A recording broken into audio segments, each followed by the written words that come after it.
Good afternoon, Your Eminences, fellow brothers. Thank you for joining us today for this important webinar. Now it is my distinct honor to introduce to you our Archbishop, His Eminence Archbishop Elpidophoros. Στο όνομα του Πατρός και του Υιού και του Αγίου Πνεύματος. Αμήν. Your Eminences, Your Grace, beloved brothers in the Lord, I greet each and every one of you with love in Christ during this season of the Feast of the Panagia in preparation for the Most Holy Dormition. I thank all of you.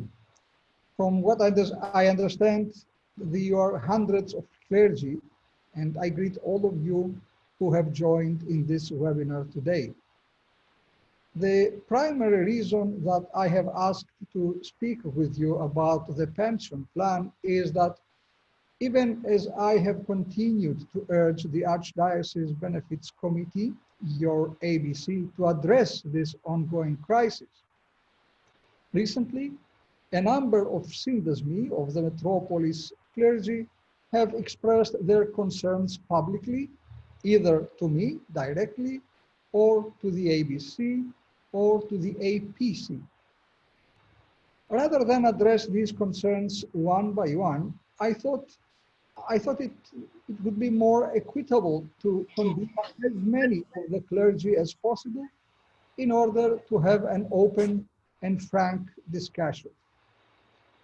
Before I commence my remarks, after which I will open the floor to each of you via your text submissions, allow me a few introductory statements. First and most importantly, in the spirit of speaking the truth in love, our aim today is to give an honest diagnosis and prognosis of the clergy and lay employee pension plan. There are many rumors swirling around, fueled by fear and sometimes by misunderstanding. Add to this mix an unhealthy portion of gossip, and it becomes almost impossible to achieve a realistic understanding of this issue. My first goal for today's webinar is for you, the clergy of the Archdiocese, to receive accurate and verified information directly from me, from your Archbishop. It is only possible to chart a course for the future if we have an understanding of the past.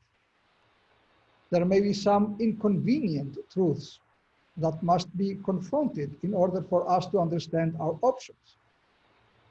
I want to be clear though.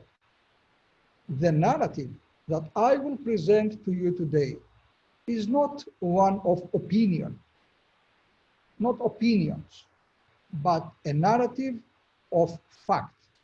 We are going to talk about facts, numbers.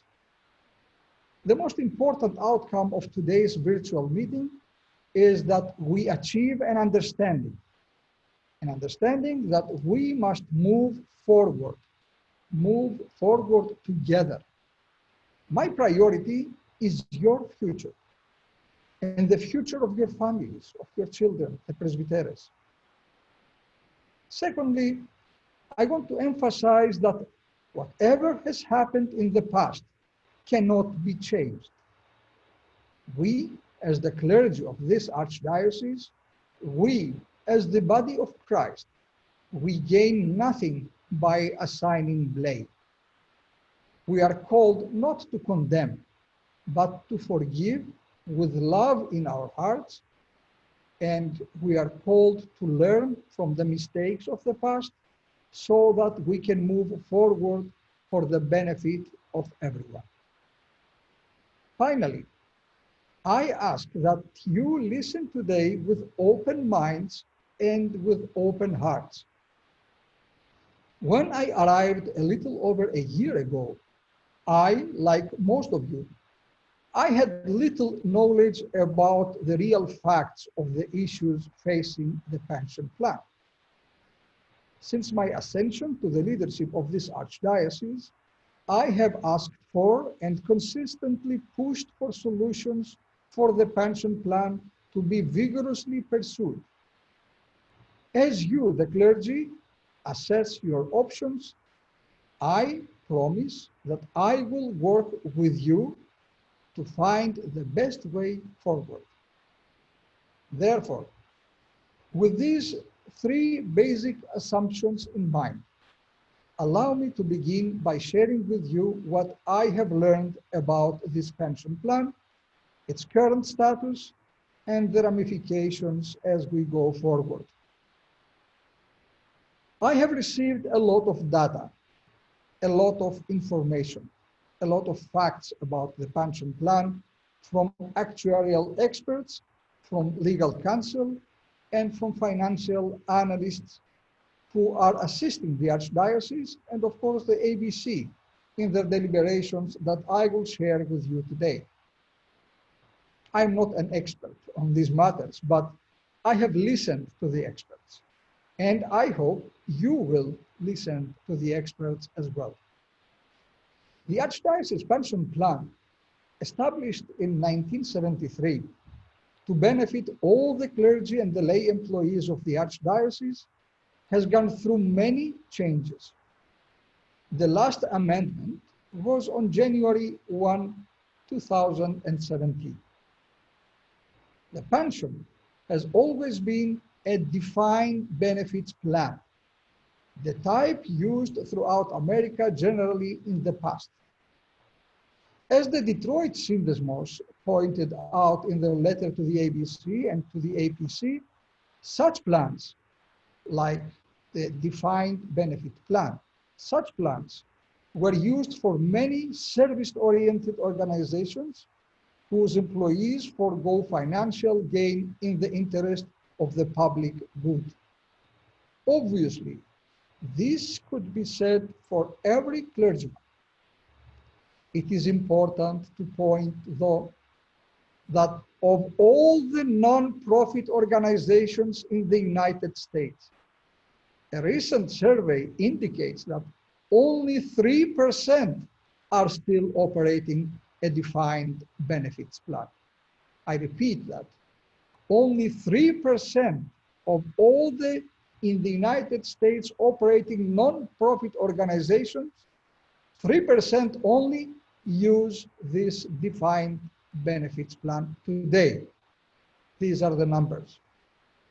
Furthermore, for the last 3 decades, this pension plan has been under the administration of the Archdiocese Benefits Committee, the so-called ABC, which, as you know, is nearly exclusive, made up of clergy elected to their positions by the Syndesmi themselves, by you, to represent the Archdiocesan district and the metropolises. The Administration Committee, responsible for the operation and the administration of this plan, and the Investment Committee, which is responsible for the management and control of the fund. Each of these committees consists of 5 members, 3 appointed by the ABC and 2 appointed by the Archbishop or his designate. As of today, the 2 members of each committee that fall under my purview as Archbishop are those that were carried over from the prior administration.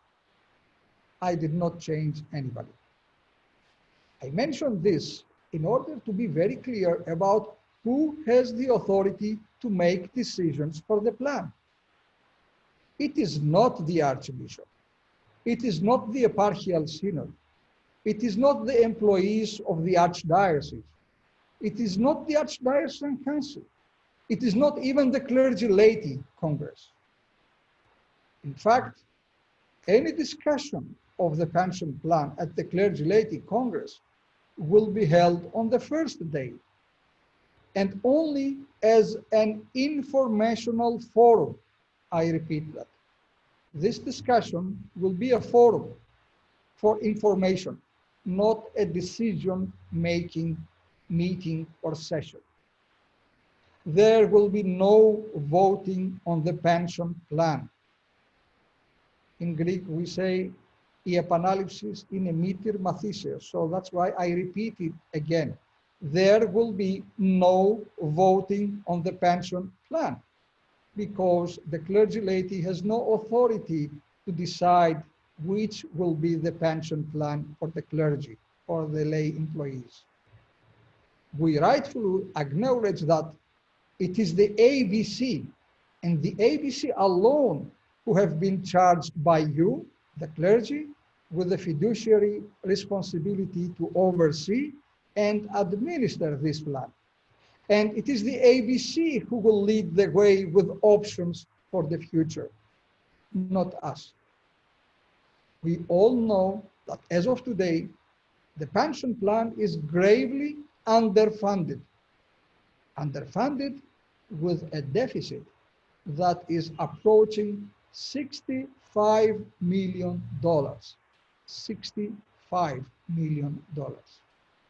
The plan was not always operating at a deficit, and there are distinct reasons for this deficit. Now, let us look at a timeline together that help us put this in context.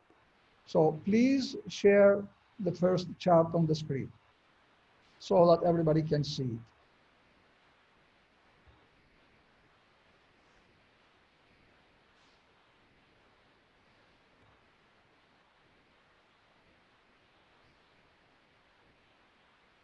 The chart is now visible on the screen for those of you viewing, and this chart shows funding levels of the pension plan beginning with the year 1989 through the year 2020, a span of over 30 years.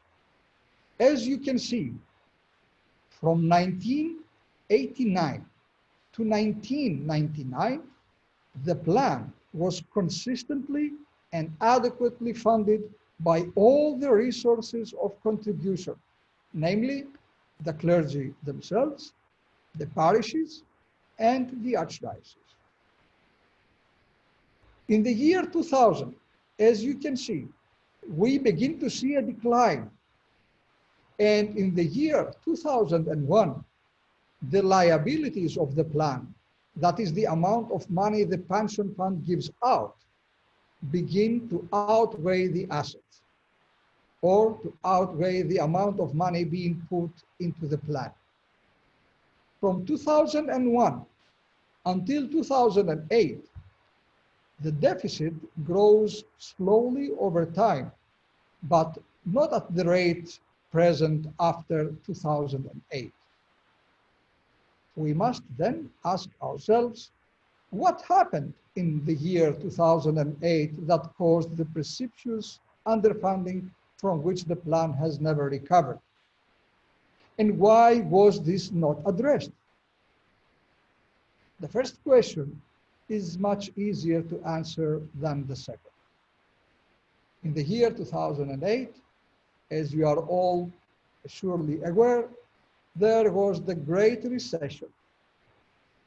This loss in investment income was compounded by a decision to cease making the minimum contribution of the Archdiocese in accordance with the minimum funding standard, which has continued until today. Additionally, if you compare the rates of return on the investment of the plan, you will see that the average rate of return, the money made from the investments, from the year 2001 to the year 2018 was only 4.26%.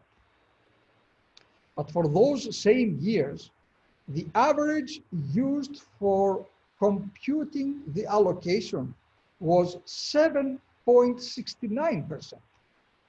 Almost the double. The difference between these two percentages means that the plan had overly optimistic investment return expectations. Our expectations were double so much as the real income. most of you probably did not even know until a few years ago that there was a funding gap growing every year. In addition, the members of the Holy Eparchial Synod at the time did not approve any additional payments in order to address this growing gap. By way of contrast, for the period between 1991 and the year 2000, the average rate of return was 10.51%, while the average used of computation was 8.32%. This is one reason why during these years and the years before, the plan did better. To be clear, however, the funding of the plan is not solely driven by investment returns. It is well known that every year in the recent past, more money goes out than comes in. This cannot be solved by simply making up the difference. We also need to fund the deficit with interest. Another reason that more money goes out than comes in is that we have an aging population of participants, with 37% of total participants receiving pension benefits, and of the participants that are actively serving the church, 60% are age 50 and older. And lastly, this type of a plan has been expensive to administer. Now, now to the second question. Why was this not addressed? One reason is that there wasn't adequate governance and oversight in the past, and while audits were conducted, they were often late to be performed and therefore have limited usefulness. We may never know why the plan slipped into its current condition, but one thing is abundantly clear: that we have inherited a massive problem that must be addressed for the sake of all clergy, both for those nearing retirement and for those a long way off. Therefore, my beloved brothers in the Lord, I ask you, where do we go from here? As I said previously, we cannot change the facts. While our emotions may be very unsettled, our emotions do not help us solve the larger problem. Our only choice is to move forward. And now we have to look at the realistic solutions to the problem that all of us have inherited. Many of you are wondering, why can we not raise the funds necessary to offset the deficit? As an archdiocese, we have saved the St. Nicholas Shrine at Ground Zero from calamity. Can we not do the same for the pension plan? I know this question is in the mind of everybody. And this is a good question. And there has been discussion of supplemental funding as an option. I will commit to all of you that I will personally assist in raising funds to save the pension. But there must be a viable fundraising plan that can be programmed into the future. And this plan must be initiated and approved by your ABC. The Archdiocese cannot impose it. The Archdiocese does not make decisions for any plan, does not impose any plan. You initiate, you approve your own plan. While it is true that $45 million was raised to save St. Nicholas. That money came from essentially the same donors who raised most of the first 40 million, the very same stakeholders. In my first communication with you last year, I commented that each of you, along with your parishes, each of you had already worked so hard to raise money since 2014 for the St. Nicholas project. And that is why, when it was time to raise additional funds, I did not come to you, we did not come to you, but instead, we turned to our major stakeholders. We, the clergy, are the stakeholders of the pension plan, and the responsibility for the future of the plan falls to all of us. I will do my part. We need the metropolitans to do their part. We need the parishes to do their part. And we will need every single priest of this archdiocese to be a part of the solution. And if there is to be a fundraising campaign, it must be planned and executed with a definitive viability so that the creative ideas invested into the plan now can be successful in the future. There are so many clergy that I have spoken to, the clergy who know little detail of the plan, and clergy that simply expect their benefits to be there when they retire. This approach can no longer be accepted by us as clergy. We need to be active, and we need to be indeed responsible for the plan and the decisions being made. For this is our future, and the future of our families, of your children and presbyteros. Passive participation can no longer be accepted. We must now, each and every one of us, we must become educated, become part of the finding a solution. And then we have to do everything we can to make that solution successful. But we also have to be realistic. Fundraising will help, but will not solve the problem. $32 million would have been needed to go into the plan by the end of 2019 for it to be actuarially solvent. Mercer, we all know who Mercer is, the main company we are dealing with in conjunction with the ABC to evaluate our options. Mercer has said that $10 million plus the cost of the ancillary benefits, meaning life insurance, disability, and so forth, at an additional $1 million, plus the current projected ABC administrative expenses, which come to over $1 million annually, would need to be put into the plan for the next 20 years at a conservative investment returns of 4% if we wanted to save the plan today as it is. What does this mean? That is, my dear brothers, that is $12 million a year. $12 million a year, which is an increase of approximately $5 to $6 million in funding that is needed every year for the next, how many years, you think? For the next 20 years.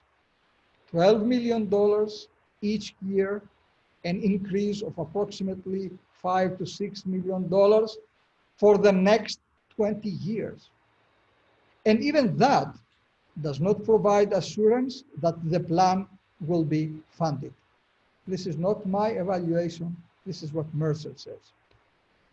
If it is missed in any year, Again, let's suppose that we go for this, for $12 million each year for the next 20 years. If it is missed in any year, the deficit continues to grow. The actuaries have also said that at the current funding level and with an average annual investment return of 4%, our pension plan will be completely depleted of all its assets by the year 2054. I don't know if I will be alive at that time.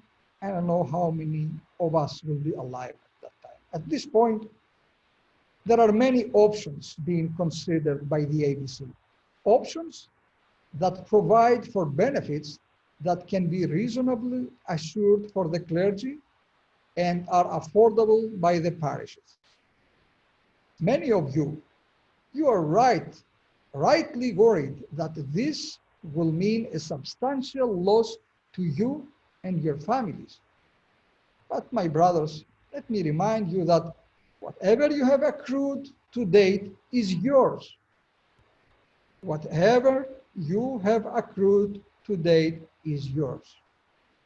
Depending on the final plan, which will be the decision of the ABC, I repeat, depending on the final plan, which will be your decision, not me, not the Synod, not the Archdiocesan Council, not the clergy laity. So there will be most likely be that what they refer to as haircut that will affect some, if not all of you and your future earnings. We, in conjunction with the ABC, we are looking now at how to mitigate that effect and save the plan while not altering your retirement benefits. This is not going to be easy. Remember, we inherited a massive multi-million-dollar deficit, of which the majority of you were apparently unaware. This did not happen overnight, and it will not be solved overnight.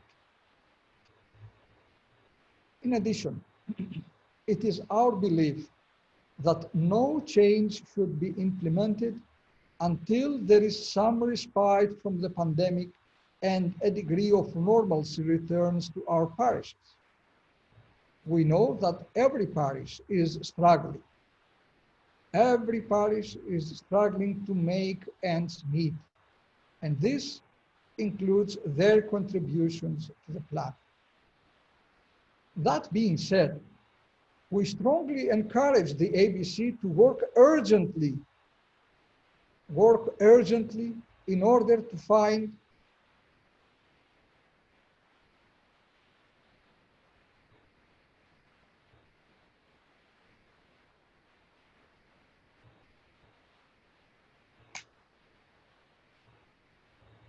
So I encourage the ABC to work urgently in order to find the best approach to saving plan.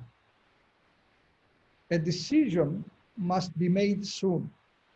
Even if the implementation date is delayed, the decision must be made soon, independently of the implementation date, so that we can begin the important steps that will be needed to fund whatever solution is reached. I must be very clear with you on one inescapable reality. If we do nothing, the plan could be depleted as early as I said, the year 2054. That is 34 years from now. This issue is something that affects almost every single member of our clergy brotherhood. We must act responsibly. We are called now as a brotherhood to act with gratitude and commitment to our clergy who are nearing retirement after a lifetime of service. At the same time, We are also called to act efficiently and progressively so that our younger clergy have the opportunity to secure financial stability for themselves and for their families. And we must, above all, we must act with full transparency and accountability. In that same spirit of accountability, I'm happy to relate that the ABC has just concluded the audit of the plan for the year 2017, as these audits are necessary for there to be a realistic view of what is really going on with the plan. We all understand that the members of the ABC are clergy who are not financial experts. The members of the ABC count on good information and realistic financial forecasts. And the rest of the clergy brotherhood counts on their wisdom in discerning these presentations.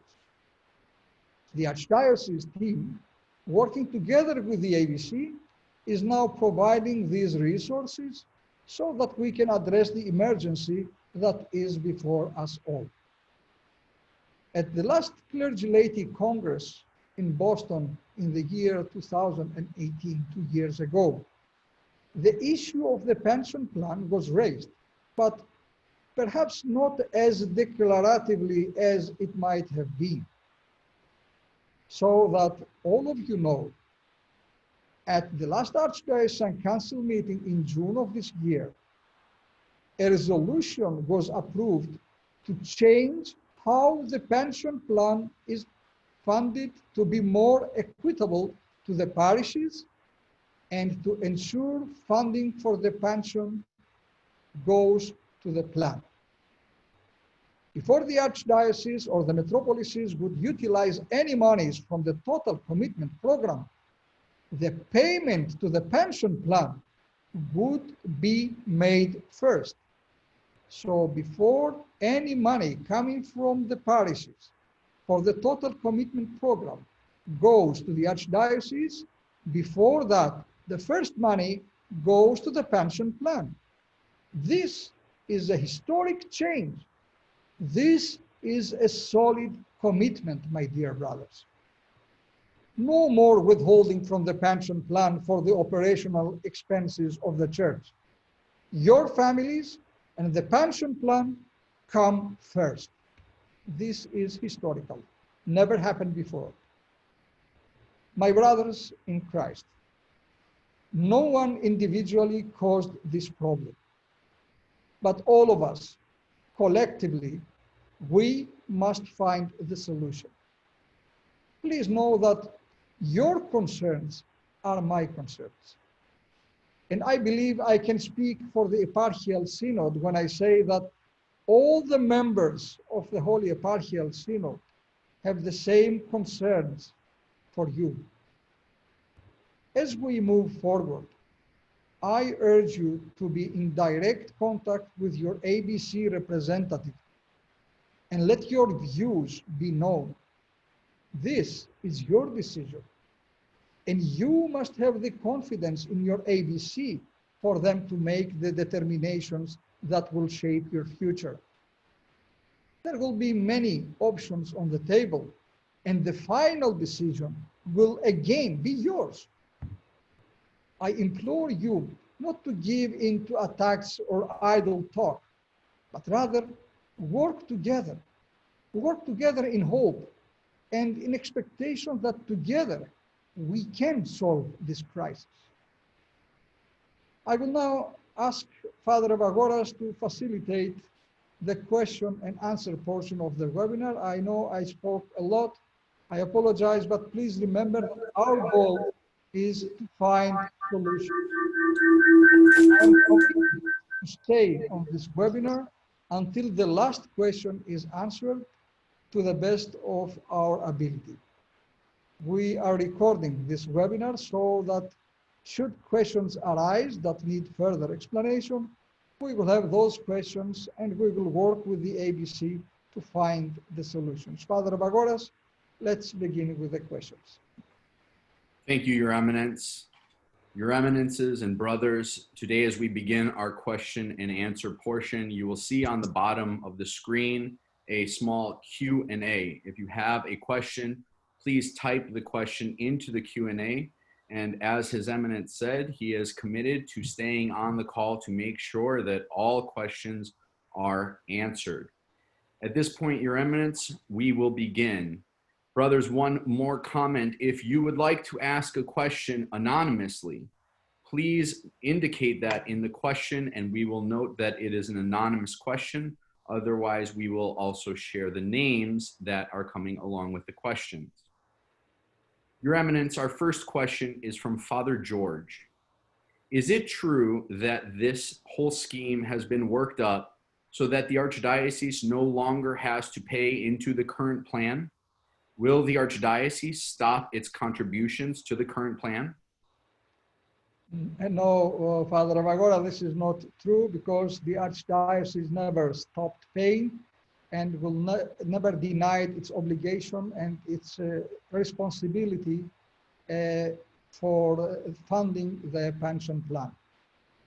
The Archdiocese intends to continue the funding of the pension plan. Any changes to the pension plan would still require the Archdiocese and the participation of the Archdiocese and the participating employees, such as the parishes and everybody else. I remind you that we are three parts. One is the decision-making body, ABC, but the parties paying and funding this program are three. It's the clergy, the parishes, and the Archdiocese. This cannot change. Thank you, Your Eminence. Our next question is from Father John. Your Eminence, for years, this issue has been ignored basically by everyone. Our clergy leadership never raised the red flag of the impending crisis, and apparently our hierarchs just let this happen. How are we supposed to trust any plan moving forward? Like I said in my introductory remarks, I don't want to blame anybody for the situation today because it's not constructive and it doesn't help us to move forward. What I ask everybody is to explore what we can do from now on.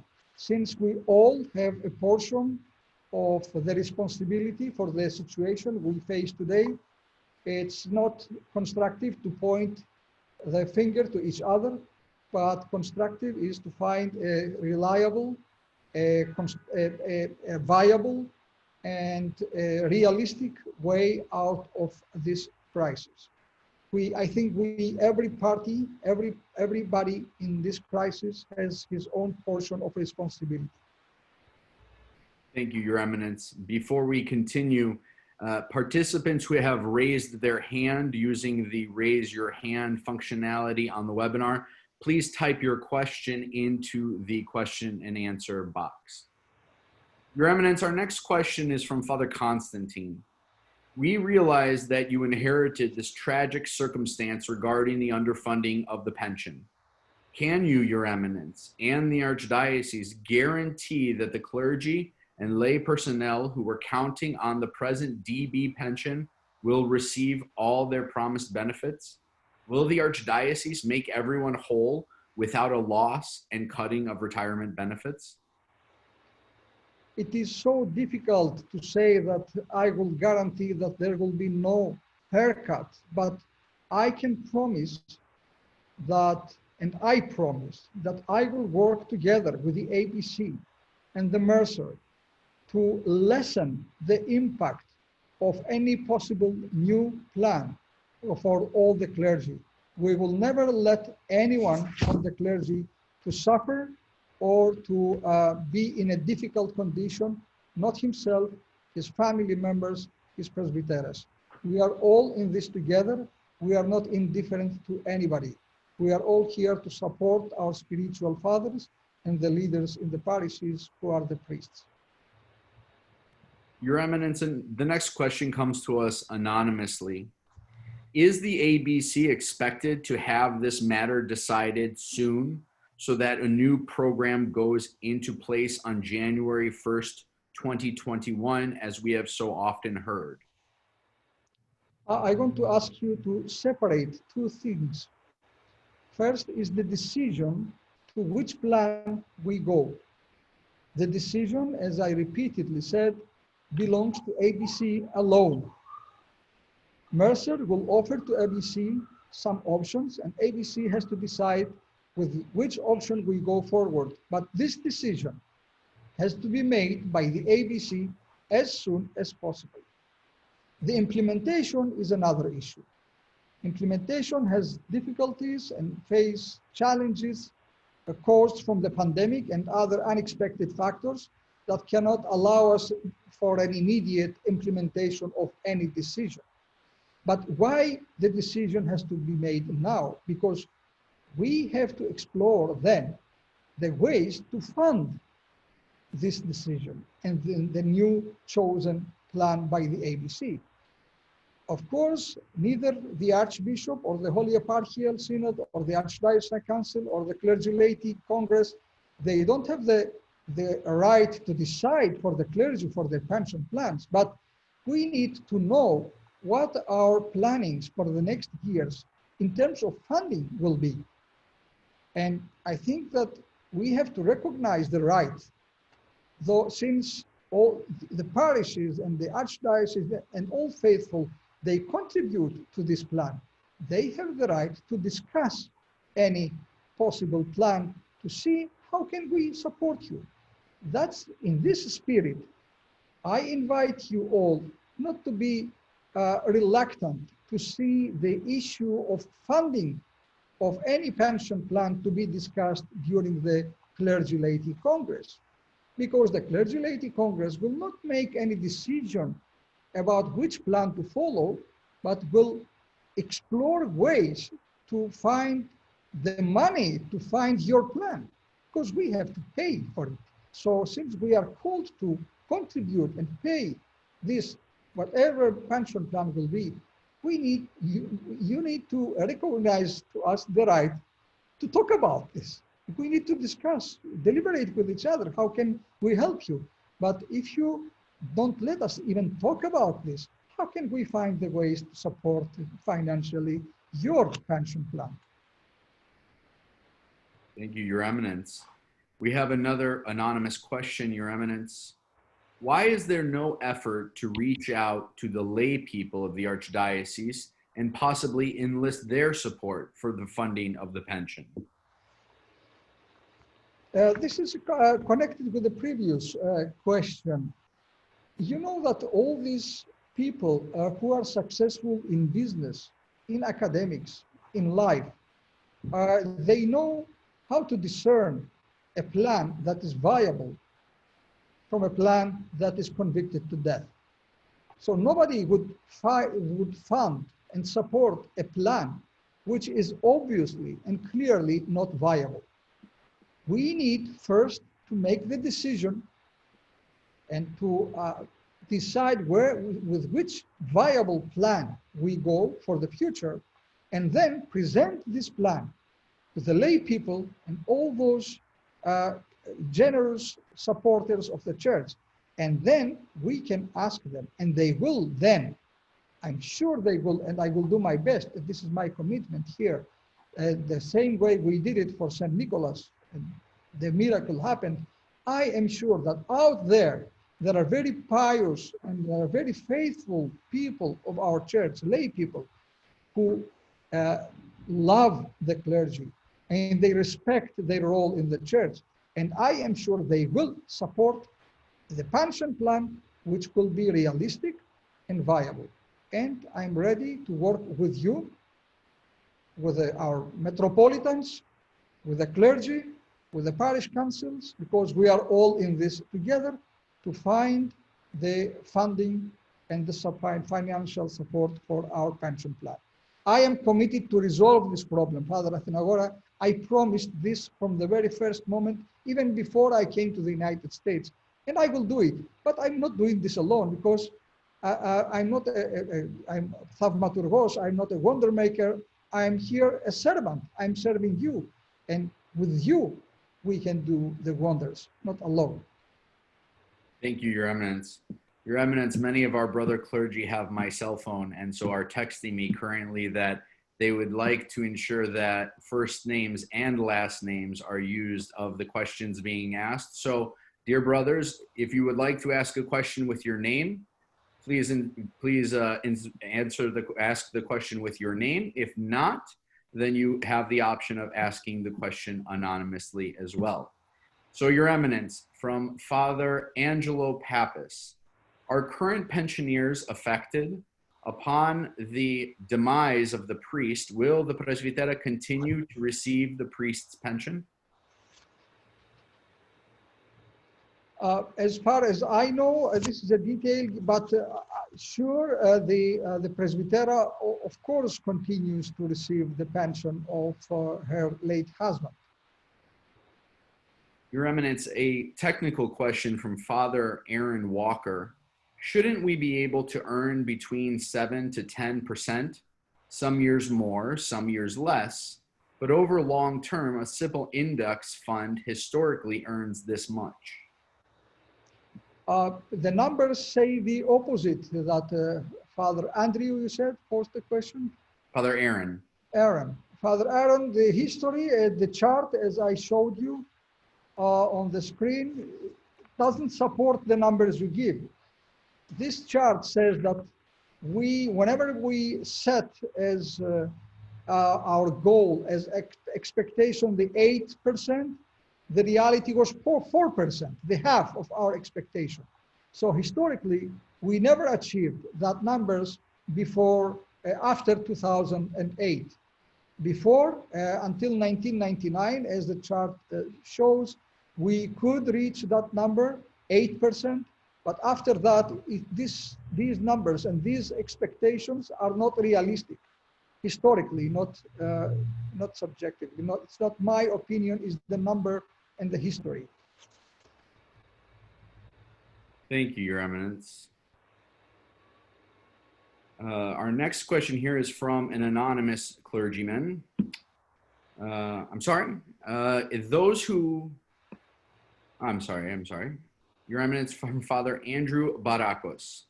Please explain how the Metropolitan's defined benefit pension plan is funded. The bishop's pension plan is paid by the pension plan, and the rest is paid from the Archdiocese. So it's different. It was a decision made before I came here. And you know that the bishops and metropolitans have a different a pension plan than the priests. Your Eminence, Father Paul Kaplanis asks, some clergy have said that they want to withdraw the monies that they have earned to date and withdraw from the plan. What would happen if the clergy do this? These are technical problems. I don't think the Archbishop can answer them, but it's a very good question for the ABC. And since you all have your ABC representatives, it's time to activate them and ask them these very specific questions. Thank you, Your Eminence. Father Peter Balkus asks, is the pension plan insured?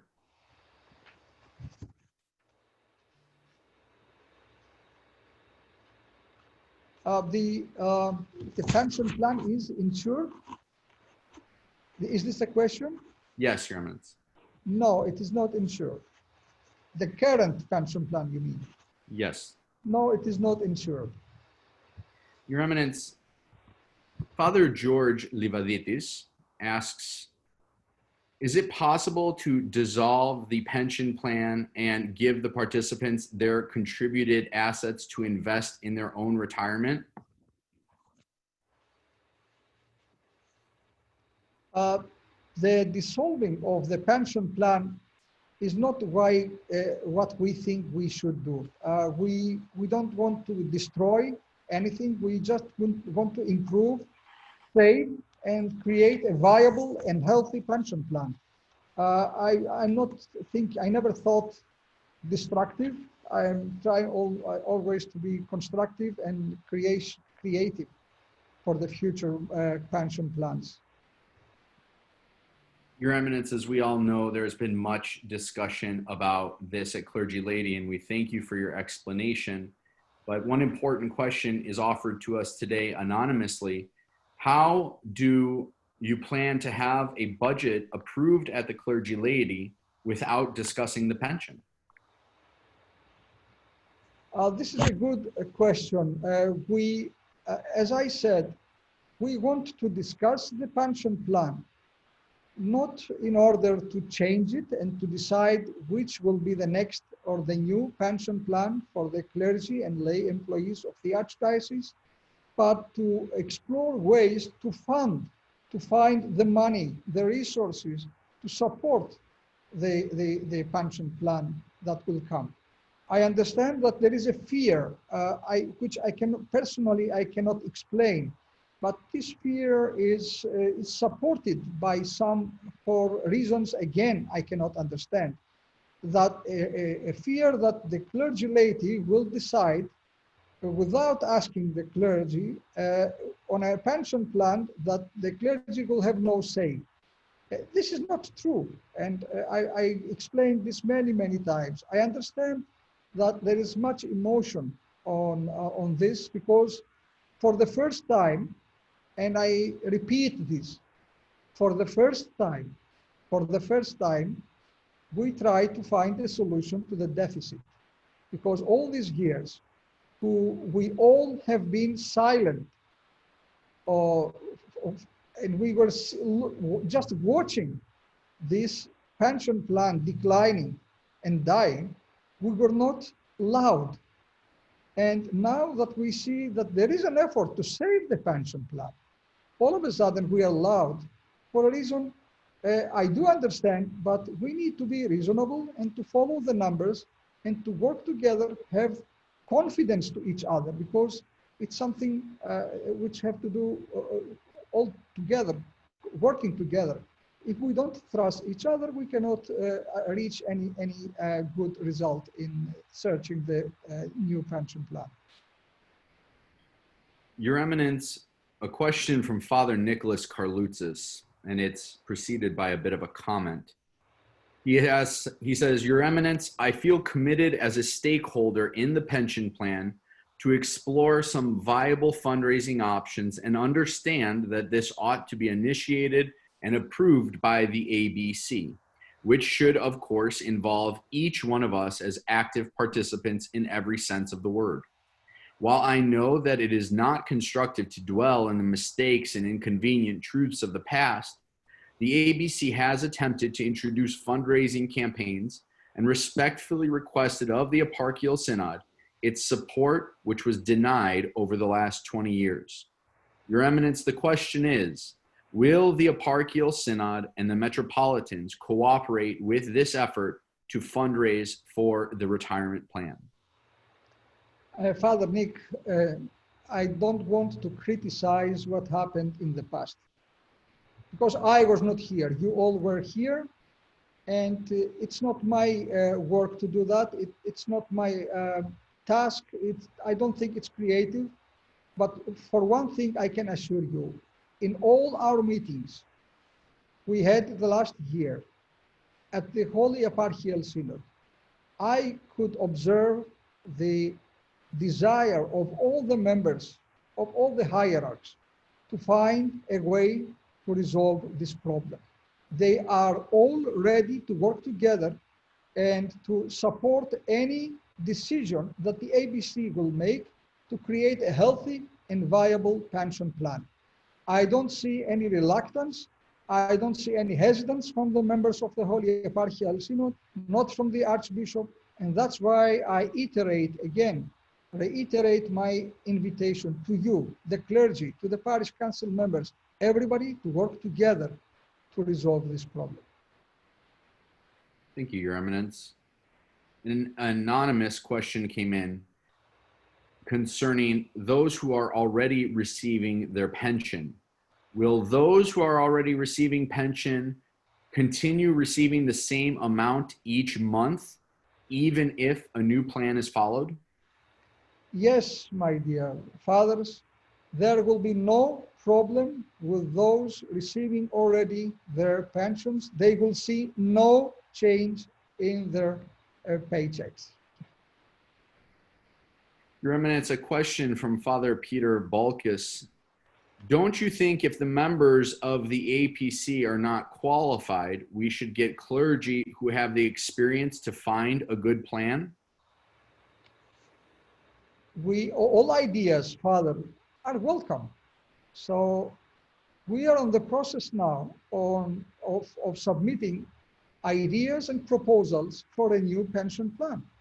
So please submit your pension plan to the ABC. Since you are a clergy and you think you are confident that you have good ideas, all ideas are welcome. And ABC is urged to make the decision as soon as possible so that we can then decide for the implementation date, which cannot be immediately. As I said, it will be maybe in 1.5, maybe 2 years. We will estimate this after the pandemic, but we need to know from now on how to calculate the money that we have to raise for the new next pension plan. Your Eminence, an anonymous question asks, if there is no guarantee, why should I invest in the Archdiocese Pension Plan? Can I take my money back and invest it in an outside pension plan that guarantees I will receive my money upon retirement? Well, this is a good question, but I don't like the separatistic, if I may say, ideas of creating or going elsewhere out there or to invest in new plans. We are all clergy of the Archdiocese. We do have a pension plan which is in crisis now, but this has not been always the case. This pension plan was successful in the past, and I'm confident that working all together and supporting the ABC to make a decision for a new pension plan, we need all to support and be together in this plan. Of course, there is no obligation for any clergy to follow any pension plan, but it is recommended and it is expected. Your Eminence, Father Michael Kondos, who thanks you ahead of time for taking his question, says, you have shared your concern regarding passivity with respect to us, the participants in the pension plan. How could we have been more active so that this could have been resolved, so that we would not have this gargantuan deficit we are facing? In our personal investments, we have the opportunity to choose our investments, while in the clergy pension plan, we have never received an outline or prospectus of options. Dear Father, in your pension plans, you elect your representatives to the ABC. By electing your representatives to the ABC, there you can have your word, you can have your ideas, you can have your question addressed, and your expectation should be addressed there. If the ABC is not as much active as you wanted them to be, this is something that has to be discussed within the frame of the representation of the clergy in the pension plan. Your Eminence, an important question. Is the pension plan of the metropolitans and the bishops also in jeopardy? As we decided during the last session of the Holy Eparchial Synod, the pension plan of the metropolitans and the bishops is unchanged, remains the same as before. Your Eminence, an anonymous question is a scenario. A parish refused to pay their obligation to the Archdiocese, and the hierarch did not advocate, and we were told that even though we wanted to contribute, we were left to fall through the cracks. Who can a clergyman turn to in such an instance and circumstance? As I said in my introductory remarks, we have made a change concerning the money that comes in from the total commitment. The first money that comes, the first dollars, they go to the pension plan. This is a huge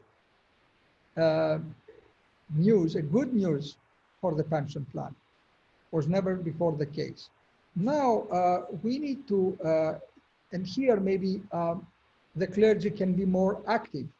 If clergy, any parish priests can see that the church, the parish council cannot or is not ready or cannot afford or refuses to pay its share to the pension plan, the priest has to realize that he has to be more active.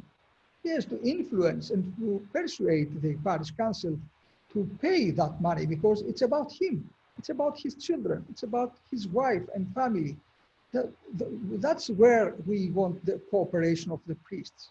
And we need to show to our faithful that the well-being and the security and the health of our priests are crucial for the well-being of the communities, of the societies, of the parishes all over the country. So if we are more active on this field and we talk to our parish council presidents and members, we can then keep them vigorous and ready to pay their obligation and their share to the pension plan. It's about you. You have to cooperate to that. Thank you, Your Eminence. Father Bill Tragus asks a question to follow up a little bit on the question we talked about before in regards to control of the retirement plan. He says, we as a national church are constantly struggling with the issue of receiving 100% of contribution from all parish and the Archdiocese offices. I understand that some parishes are struggling. Why can't we each transfer our current dollar amount from the clergy pension into our own individual 401k and have the parish paid directly into our private retirement, and have the Archdiocese only fund the disability and life insurance? Wouldn't this surely give us all more control of our own retirement plan? Again, for these very technical questions, I think the best place to address is the ABC, dear Father, who can answer you, I'm sure, very well, since your representation there is strong and adequate. Your Eminence, an anonymous question. Thank you, Your Eminence. Although we appreciate your looking forward, it is imperative to look back to track responsibility for unpaid liabilities. It is a known fact that the Archdiocese did not live up to its responsibilities to contribute to the plan, including not paying its responsibility for its own clergy and lay administrative employees. Yet they have continued to receive benefits. That was a significant contributing factor leading to the plan deficit. The clergy were required to make their contributions involuntarily and should not be asked to raise additional funds. The parishes also made their contributions as required by the Archdiocese, though our hierarchs exempted some. The missing piece was the Archdiocese living up to its commitment. For many years, the Archdiocese paid nothing into the fund as required. Please do not place the responsibility to compensate for that deficit back onto the priests and the parishes. You are right, Father, and I already mentioned all the difficulties that you mentioned. But as I said, I cannot change the past. I cannot change what happened in the past, but I can define with all of you together the future, because it doesn't help if we go back and say and point the finger who is to blame. I understand that, and I already said, I already showed you the numbers, the chart which speaks by itself, the numbers, when the underfunding started and how it evolved and where are we now and who is to blame. But we are all in this together. We all were not loud enough. We were not strong enough to address this issue when it was happening. And we ended up to this day And you see that even this day, even today, we say, no, no, no, let's keep the plan as it is. We cannot change this plan because, you know, we paid so much money, because we arrived the date of our retirement, and it's unfair that I get less money. Of course it's unfair. Of course it's bad. Of course it's negative what happened until now. But this is what it is now, and we have to address the issue today. We will raise the money. We will find the resources to complete the missing part of the deficit. But we cannot throw money in a black hole. First, we need to find a bottom on this pension plan to make it viable and make measurable the deficit. Now, the deficit is not measurable. It grows without any control every day, every year. And you see, we still say, oh, no, no, not this year, let's do it next year. But we don't realize that next year, which is 2022, means 6 million deficit plus, at least. You see that the same mentality is here, is among us. It's talking. So this is what I'm trying to change with discussion. Because I cannot, and I don't want to impose anything. It's your decision. If you want to continue like this, and in 34 years, I don't know how many of us will be alive in 34 years. Because what we are talking right now is after 34 years, what will happen to those clergy who are young and just entering the clergy? For them, because for us, the others, for 34 years, we will have the resources, and then we will shut up everything. We will have no money. Is this what we want? Is this a sense of responsibility for us, clergy, people serving the church and our faithful? What kind of example we set for the faithful and for the rest of the world? We need to be responsible for the future. It doesn't help to find who is to blame and, you know, to blame him, to criticize him. This doesn't help at all. Thank you, Your Eminence.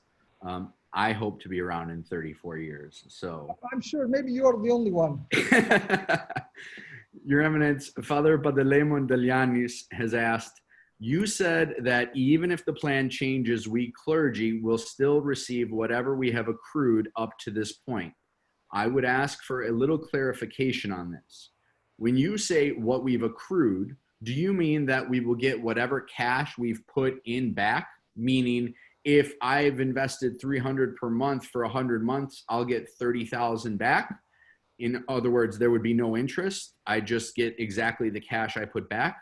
Or will I get the amount that I see when I go to the www.mypensioncenter.com? In my case, this calculator says that if my contributions to the plan ended this year, but I worked until my normal retirement date, which is about 15 years away, and if I did the 100% joint and survivor annuity, I would receive $1,020 per month until whoever died first, either my wife or myself.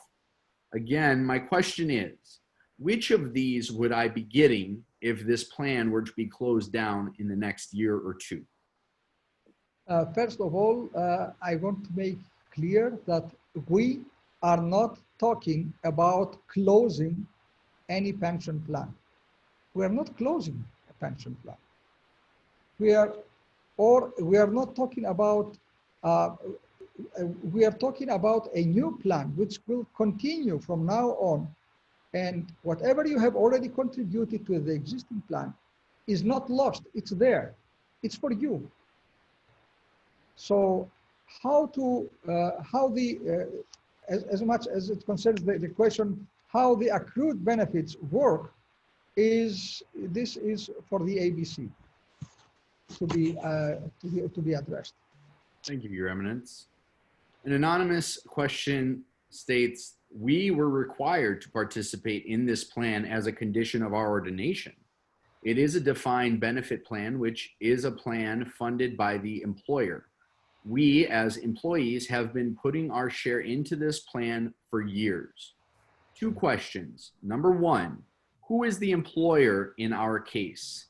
And number two, can you cite any example of any employer in the history of the defined benefits plans requiring their employees to both contribute to the plan and raise the funds that the employer is supposed to put in?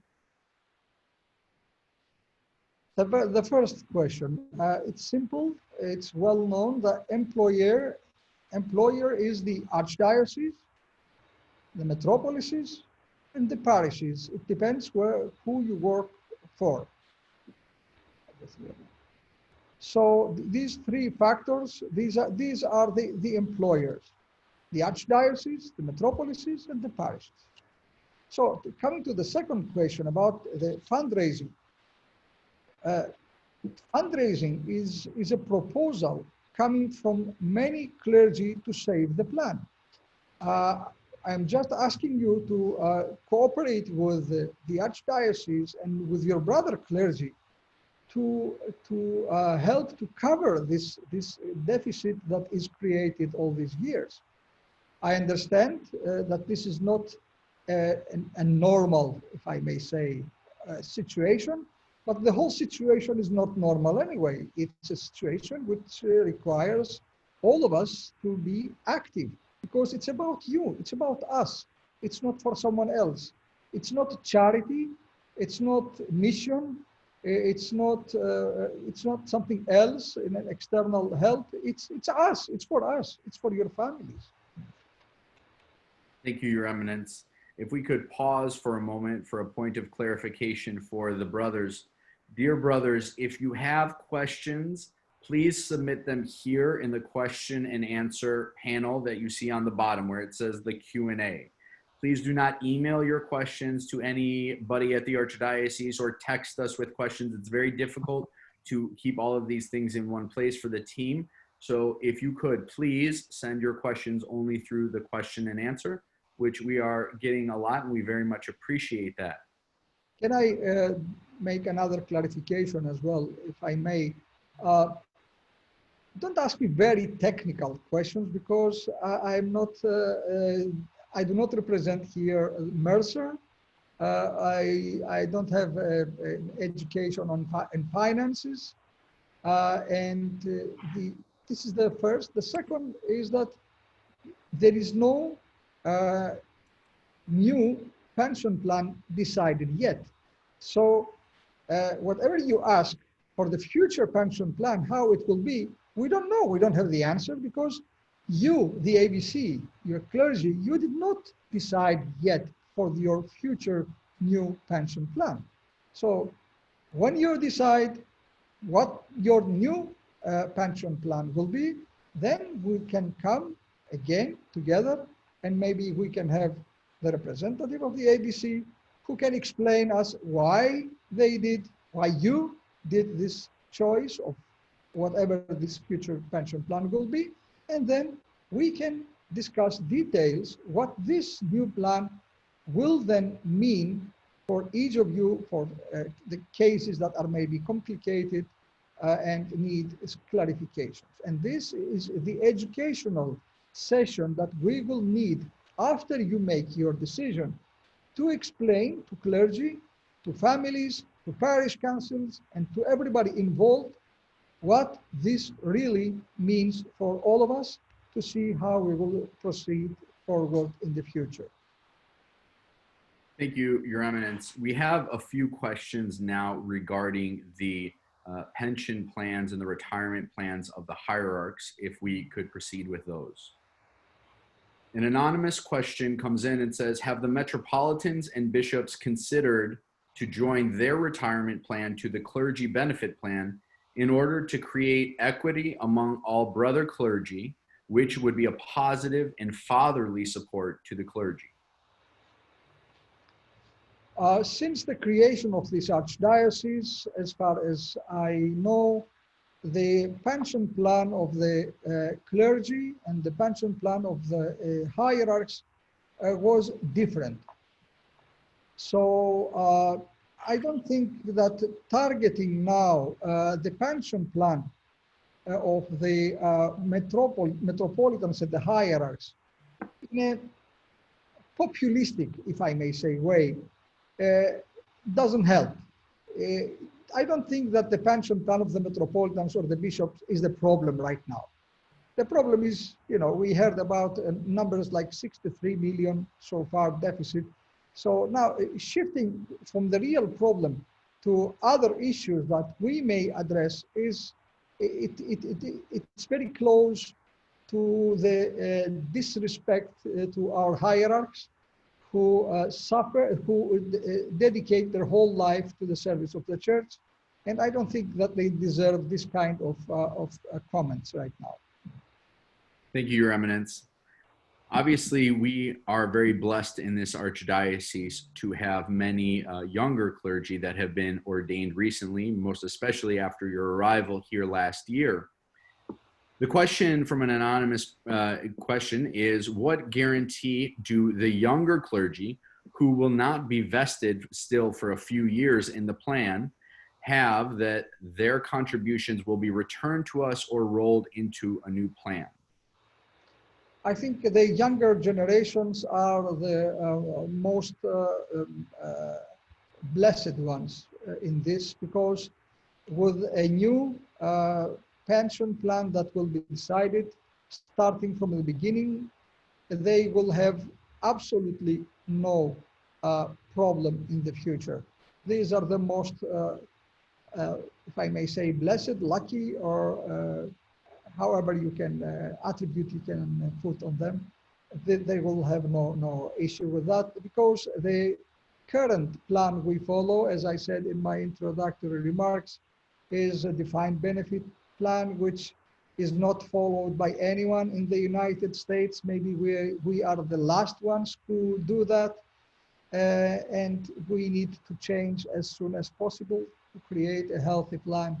And hopefully this will then create a new motivation for young people to join the clergy with the feeling that they are safe, they and their families and their children and their wives.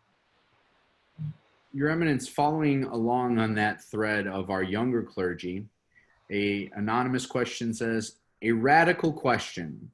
What is your response to the idea of younger clergy receiving intensive education on financial health and personal retirement funding, investing, while simultaneously paying a minimum to the clergy pension for those currently receiving or soon to be receiving, with the reality that the younger ones would not receive from the plan? In other words, honoring the senior priests in a fiscally minimal manner and planning for retirement independent of any archdiocese plan. You know, it's good for younger priests to get this kind of formation and education, to be kalinikokyrides at their household, but not everybody is good at these numbers. So that's why we have the ABC, which then have the most gifted among the clergy who are dedicated, and they have this kind of formation and education for dealing with funds and investments to support all these clergy, because, you know, clergy have other priorities. The priorities is the parish, is the spiritual work, is the family. I don't think that every member of the clergy has this luxury of time to dedicate to this kind of education, which is desirable, expected, and commended. Thank you, Your Eminence. Father Nikiforos Fakinos asks, there are clergy who support the idea of a defined contribution plan, and we would love to be more in control of our investments. However, some are worried that there are clergy who are not able to manage their investments, as you were just speaking about. Will there be tools, resources, and advice for them available when and if a change to the plan is made? I am sure that your ABC will work on that and will offer you these options and this education and this formation and this support. This is why they exist, after all. Your Eminence, our next question is from Father Stratton Dorozinski, who was also the previous chairman of the Archdiocesan Benefits Committee. He writes to you and says, "We thank Your Eminence for his full attention to this important topic for the hierarchs, priests, and lay employees of the Archdiocese. As a point of information, our ABC reps did report this information for over 15 years to the priests and Archdiocese. The Archdiocese ceased its separate contribution to the pension fund because of overfunding in the 1990s. The Archdiocese was informed and instructed that in 2004, that the Archdiocese needed to contribute $1.25 million per year for it to be made whole. If it had been implemented, it would have been made whole. This fact has been confirmed by the Finance Committee and agreed. So the ABC did execute its duties in expectation that the Archdiocese would meet its responsibility, but it did not. So why cannot the Archdiocese meet this obligation today that was promised and make a full-blown fundraising effort and participants and parishes' participation to preserve the present plan?" Thank you, Father Stratton, for mentioning what was happening in your days when you had the responsibility of the ABC. And it is good to know from very first hand what exactly was happening then. And thank you for reminding us that you tried to do your best. Now you're asking us why we cannot raise the funds today, but I told you that I'm ready for any fundraising campaign. I learned how to beg for money now. This is what I'm doing all the time since 1 year I am, and I have no problem to continue doing that, and especially when it is for my clergy and their families and their presbyteros and their children, whom I love and respect so much for their service in the church. I am ready to do that, and I have no problem with doing that, but I cannot persuade anybody, any businessman, any successful person that he has to give money to a pension plan which is not viable, is declining. It's a black hole right now. Please, Father, since you have this bad experience from the past, and I am sure you have learned from that bad experience in the past, help the ABC now to decide for a new pension plan which will be viable, and using the experience from the mistakes of the past, try to build something healthy, viable, and presentable to the future and candidate funders, so that we can ask them for money. Because for now, we don't know how much to ask. Because no matter how much money you put in now to this pension plan, it seems, not to me, but to Mercer and to other people who already presented us the numbers, it seems that it's not viable. Your Eminence, Father Louis Nicholas asks a question regarding funding. He says, you stated that funding for the plan is from three parts, right? The so-called three-legged stool that we hear about: the clergy, the parishes, and the Archdiocese through the total commitment of the parishes. Father Lou says, since the parishes fund the total commitment, technically then the parishes are carrying 2/3 of the burden of the funding. Would you accept another idea for the Archdiocese to fund its responsibility to the pension and allow an increase in the parish's pension contribution, which will help increase in funding? Any increase to the parishes has to be discussed and decided at the clergy laity.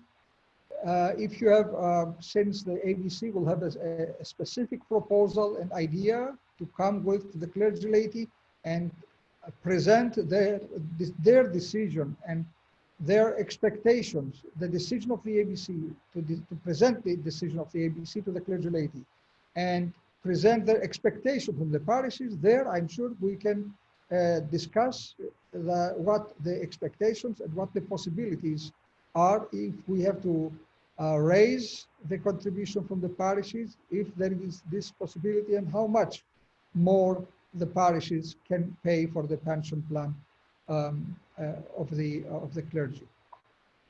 Thank you, Your Eminence.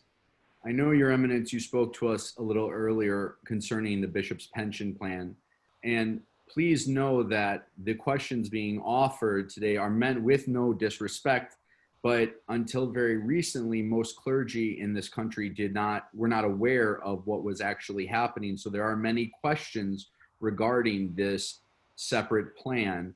And if you will allow, we have a few more.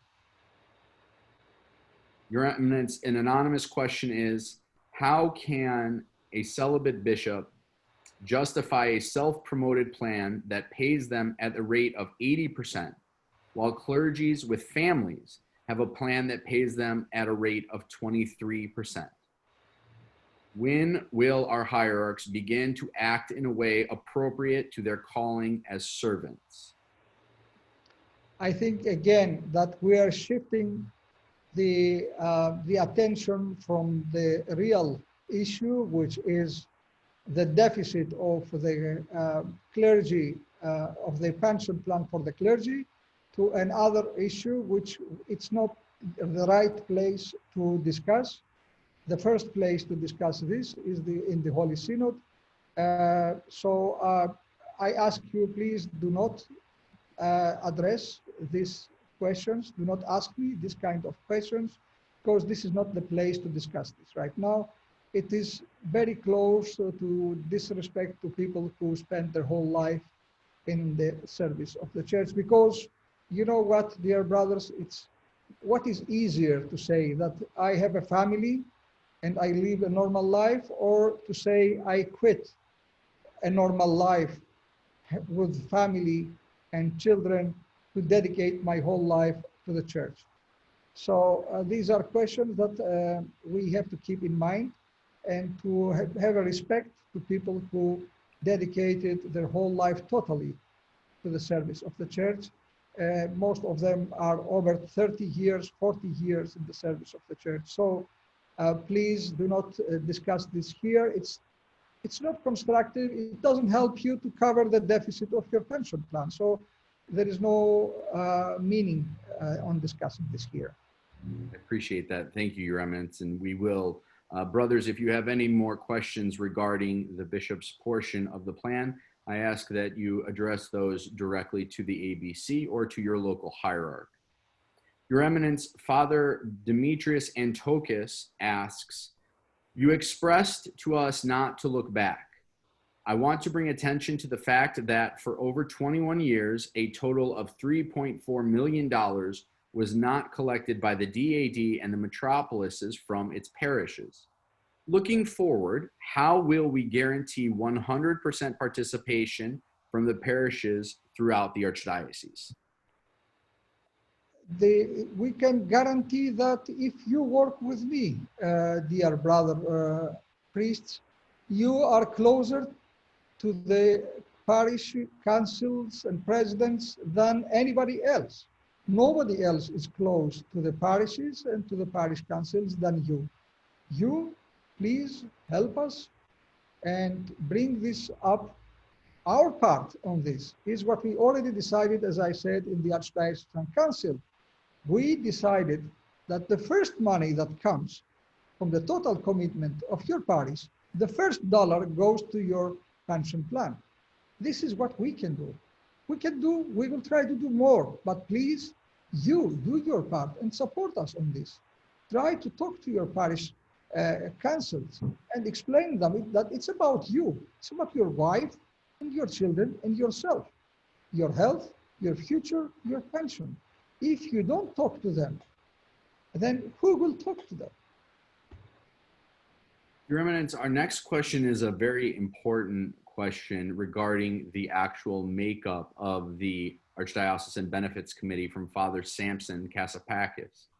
He says, if the ABC has this much power over our pension as a clergy brotherhood, May I suggest to the ABC that there be greater representation by clergy, meaning having a representative from each metropolis that represents certain age demographics. For example, one clergy representative under 35, one representative from 35 to 50, 50 to 65, and so on. Then all age groups are representative and have ways to communicate to the brothers in those age brackets how these things affect them. Your Eminence, would this be possible? I fully agree with you. Please be, that's what I meant. I love this question because it means that you are ready to be more active in your ABC, and this is what is expected from you.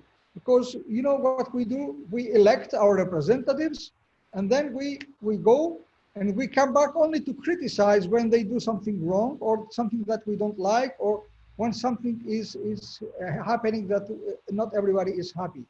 Be pleased, be more active. It's about your money. It's a lot of money. It's a lot of deficit, but it's a lot of money remaining too. So be active, support your representatives, control them if you want, be elected if you can do that. It's about formation and education as well, as I said. So be there, and it's your future, it's your money, it's your plan. No archbishop can impose anything to you unless you vote for it, unless you want it. But it's again, your responsibility too. I am here, and the metropolitans are here, and the parish councils, you are all here to support whatever you decide. But please do your part too. Your Eminence, an anonymous question asks, the chart you shared shows that the previous archdiocese administrations did not fulfill their fiduciary responsibilities to the pension plan. Will you, Your Eminence, renew and refocus the archdiocese, specifically the budget, via cuts and increased payments to fulfill its obligation, past, present, and future, as well as stabilizing the pension plan? Dear brothers, I'm sorry to say that this budget cannot support additional cuts. I remind you that we already cut 8 million from the budget the last few years. 8 million. More cuts are impossible. I think we need to do our own part as well. And as I said before, I don't know if you remember what I said, that we had an audit in the ABC from the year 2017. We don't have more recent audits. They are ongoing, they are not finished yet. So according to this audit, you know how much it costs the administration of the ABC? Every year, 1 million. 1 million. And I did not hear that you ever cut anything from that 1 million in the last years in the administration of the ABC. We did our part. We cut 8 million from our budget.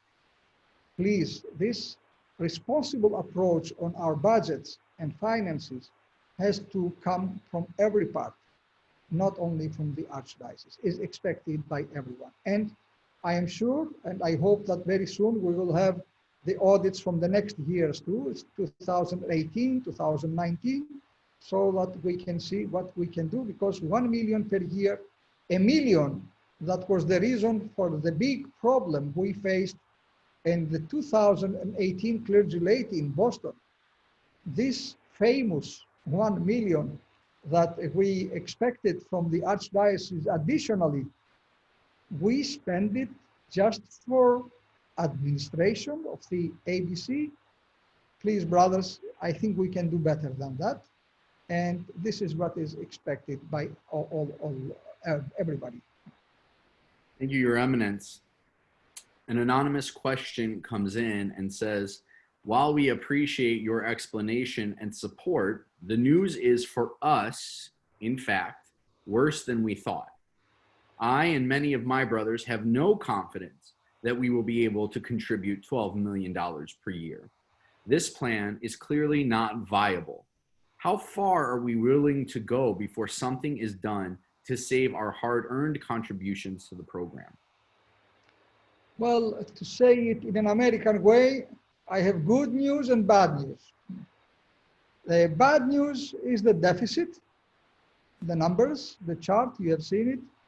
The bad news is that this plan is not viable in any way, is not viable. Is that in 34 years from now, this program will collapse. But here is the good news, that we are all dedicated here together, the Archbishop, the Metropolitans, I'm sure the clergy, everybody. We are determined and we have decided to resolve this problem, whatever it takes. And we will do it, I'm sure, because I address to your sensitivity and to your understanding and to your reason that we need to focus on the future and to save this planet. We have no other way to do it. There is no other option. Either we save this program or let it collapse as it goes. We just collect, satisfy our daily emotions by saying, okay, we raised 1 million. This is what happened in 2018. And we thought, okay, we did it. 1 million more. How nice. Did we resolve the problem? No. Did we have a new plan from the year 2018 until now? 2 years? We did nothing? 2 years. And now we even say that we cannot implement the future plan, whichever this future plan is, we cannot implement it by January 1st. So you see, my dear brothers, we need to be more decisive, quick, active, and we need to understand the reality around us. Otherwise, we cannot resolve any problems, just as it is in everything in the life, in your families. If you have a challenge in your family, you address it. You don't let it grow and damage the unity and the well-being of your family. It's the same thing we have to do in the Archdiocese. Your Eminence, there was a possibility when our brothers registered for the webinar to submit questions ahead of time, and those as well, we have those. So I'm going to read through a few of those as well. Our first question, Your Eminence, is from Father John Magulius, who we all know and love, and we know Father John is going to qualify his question a little first. So I'm going to read through that, and then we will get to the question. From Father John Magulius: in reflecting upon the blessed memory of Archbishop Elpidophoros of North and South America, a pension program for the clergy and lay people who served at the Archdiocese was established. The defined benefits program, designed to provide a dignified retirement for its participants, was decided upon. The defined benefits program followed the example of other service-oriented agencies, along with the example given by both the Episcopal Church of America and the Presbyterian Church of America. Initially, the pension program and the contributions made by the participants were managed by the Archdiocese. Unfortunately, the mismanagement of the funds that had been contributed to the pension plan were misused by those responsible in the Archdiocese. This became a cause of great concern for the Archbishop and the participants in the pension plan. Recognizing that the safest way to protect the pension plan would be to entrust it to the care of participants, Archbishop Elpidophoros gave his blessing for the program to be separated from the Archdiocese management, and thus the benefits office was created. At the same time, the Archdiocese committed itself to maintain its fiduciary responsibilities to the program so that it would be well funded. Along with the financial commitment that was expected to come from the Archdiocese, the parishes and participants in the program were to fulfill their obligations to the plan. The change in management responsibility meant that all contributions to the pension program would be made directly to the benefits office so that the monies could not be misappropriated by the Archdiocese. Having been informed that the present pension plan is underfunded, what commitment is the Archdiocese ready to make to fulfill its past, present, and future obligations so that the pension plan becomes financially solvent once again? It's a beautiful analysis and explanation of what happened so far and how it happened. the answer to what will happen is clear. We will work with you because, you know, when you say archdiocese, sometimes we think that the archdiocese is something distant. It's like the Ionian village in Greece. The archdiocese is not the Ionian village. The archdiocese is you. It's us. It's all of us. We are together, the metropolises, the parishes, the bishops, the monasteries, everybody is the archdiocese. So the archdiocese has no other source of income than you, the parishes, and everybody else. So expecting from the archdiocese to pay more money means to go to parishes and explain why they have to raise their total commitment. And if you can help us with that, we have no problem. Let's go for this. But can we do that? Can we ask, especially at this time, at this financial situation that everybody is facing in this country and in the world, can we raise the total commitment? That's the question. I don't expect any answer. I'm sure you all understand that it's extremely difficult, and that's why we need dialogue.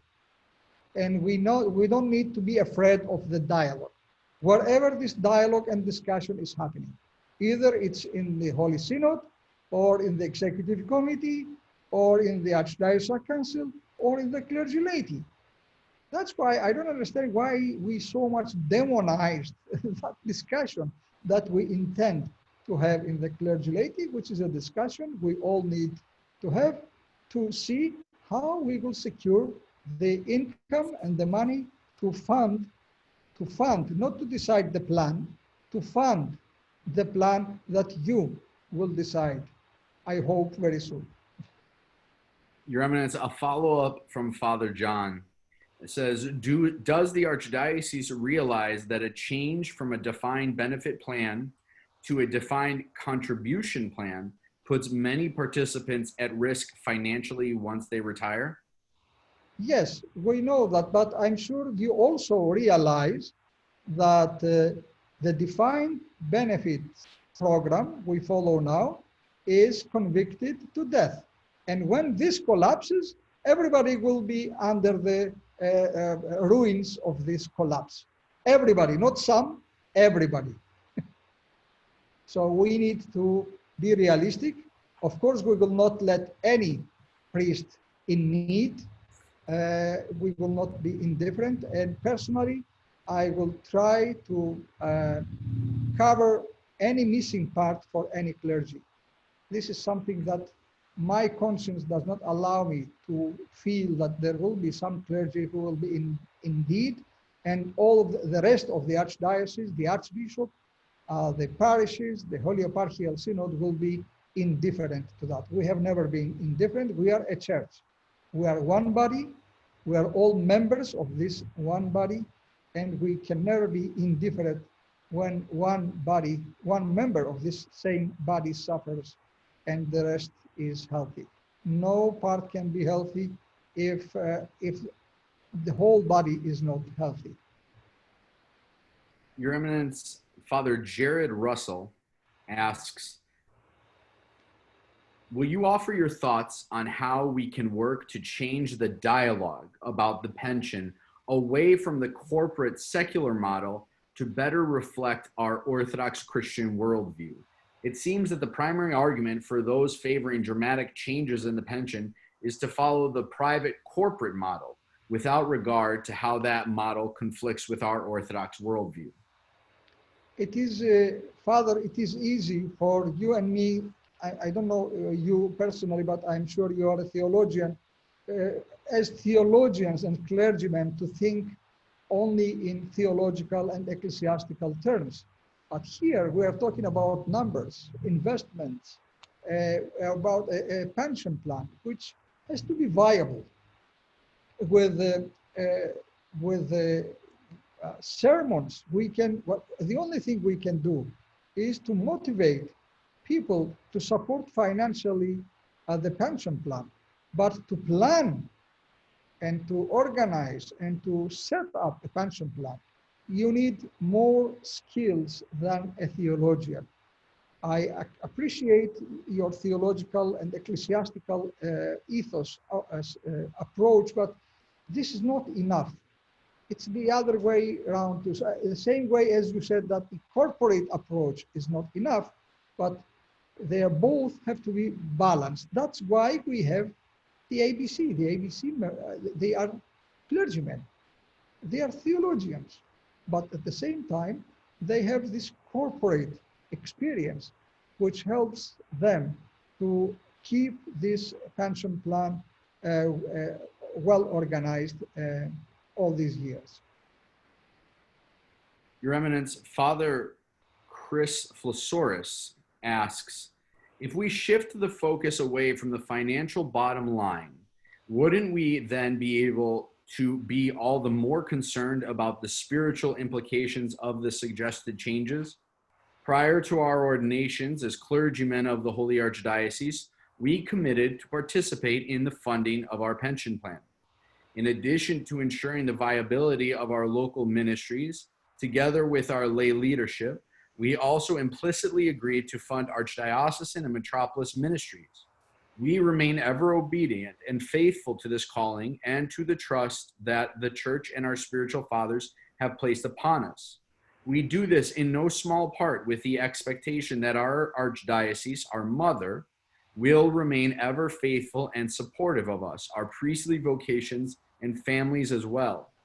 How then, Your Eminence, do we remain committed to the vision and to the sacred ministry that has been divinely entrusted to us if we are not committed to a defined benefit program that enables a servant of the Church to retire with dignity? Dear Father, I really understand your concerns, but here we have a case that we develop a whole theology defending a pension plan, which is not a theological plan. I mean, this is not a doctrine of the Church, the defined benefits plan. It's not a doctrine. It's not even a holy ecclesiastical and orthodox tradition. So please do not vest this plan with theology, because you contradict yourself, because an economic pension plan is an economic corporate plan. It's not a theological issue. It doesn't reflect any theology in it. Real theology is to care for the future of the priest, independently of the plan. I don't know which will be the plan. You are talking about a suggested plan. There is no suggested plan right now. I cannot defend any other plan right now because you, the ABC, you have not decided for any new plan which needs my support and my defense right now. So if you go and decide for a new plan, let's come and see if it is compatible with our theological convictions and with the obligations that we have as a church to support each other and brothers. And as I said before, dear brother, any commitment you already made, any money you already invested in this current plan is not lost, is there. It's there for you. It's your money. It is there. It is guaranteed. But it is there as long as we renew the plan and make it viable. If you don't, it could get lost. Every year we lose $6 million. Every year. Every year we lose $6 million of your money. And there, you can, why don't you develop this argumentation there? These thoughts there. Why don't you ask, why am I losing my money? It's your money. This $6 million every year we delay to make a decision for the next plan cost us $6 million. So we here are trying to find a new plan which will be more respectful to your money, to the obligation that we as Archdiocese have made, the commitment we made to you when we ordained and you signed that commitment to the Archdiocese. So we are, everybody, the Holy Synod, the bishops, the ABC, we are all working for this, to save the money you contributed.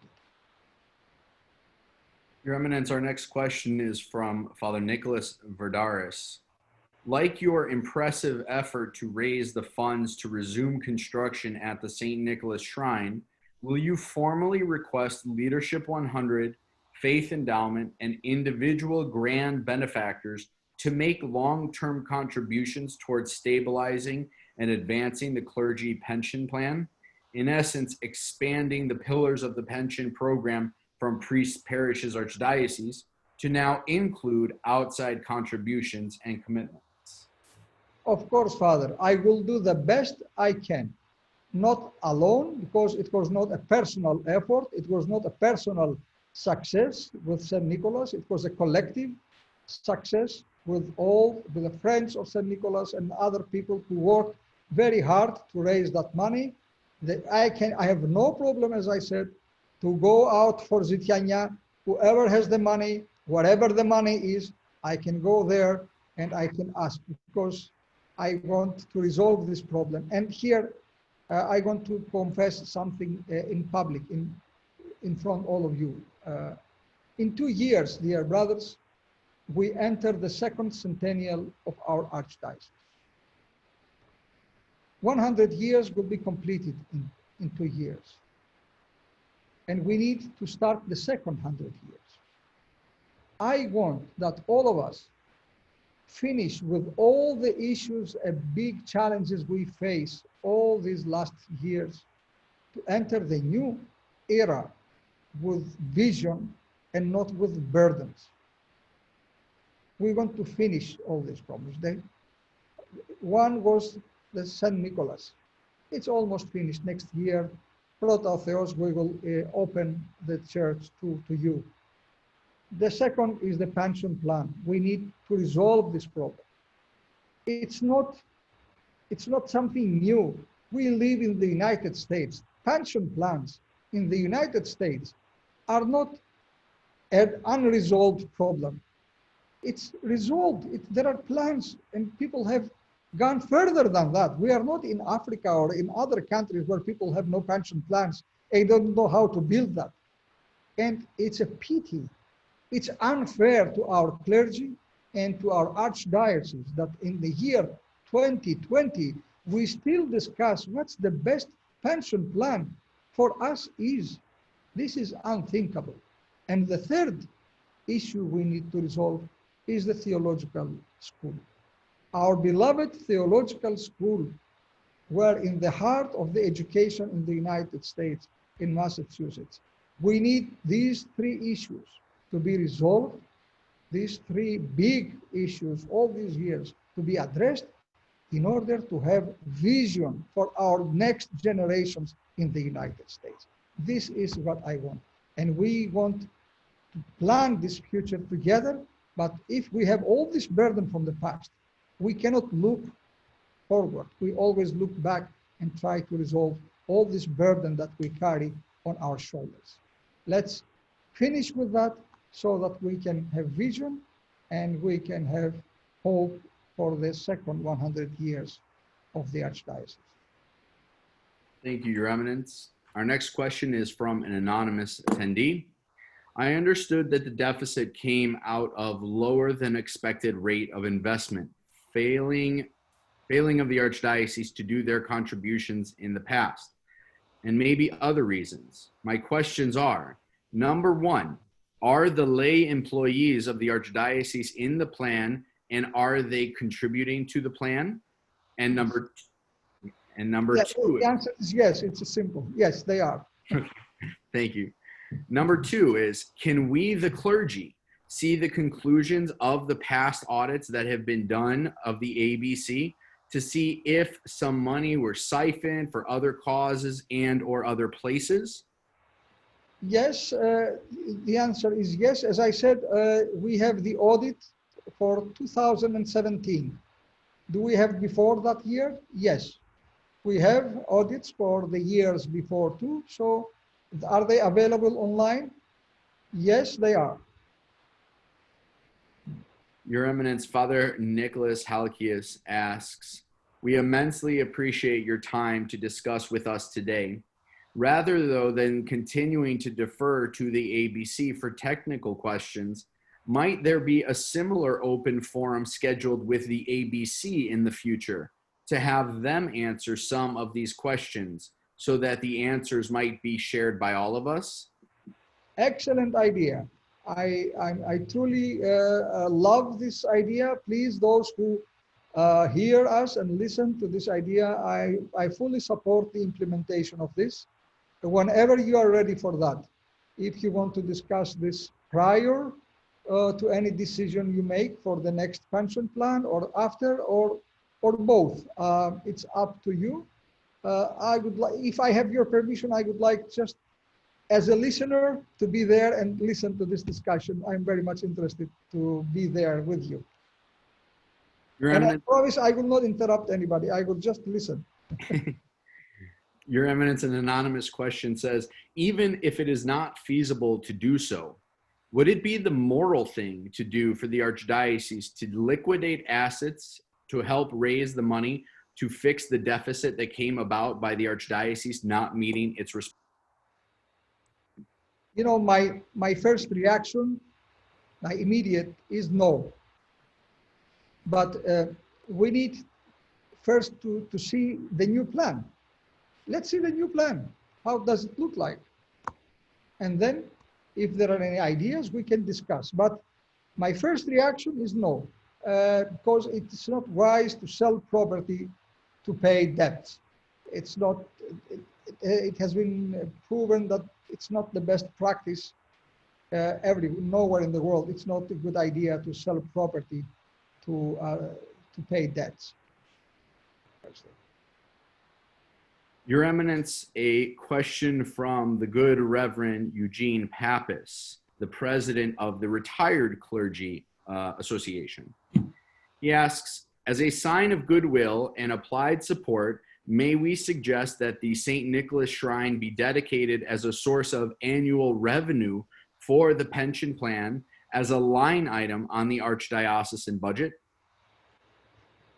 Father, as I said, these are the ideas for the day after. Let's first focus on the decision that we have to make to decide what will be the next pension plan. And then we can put on the table all the ideas we have to fund this new pension plan.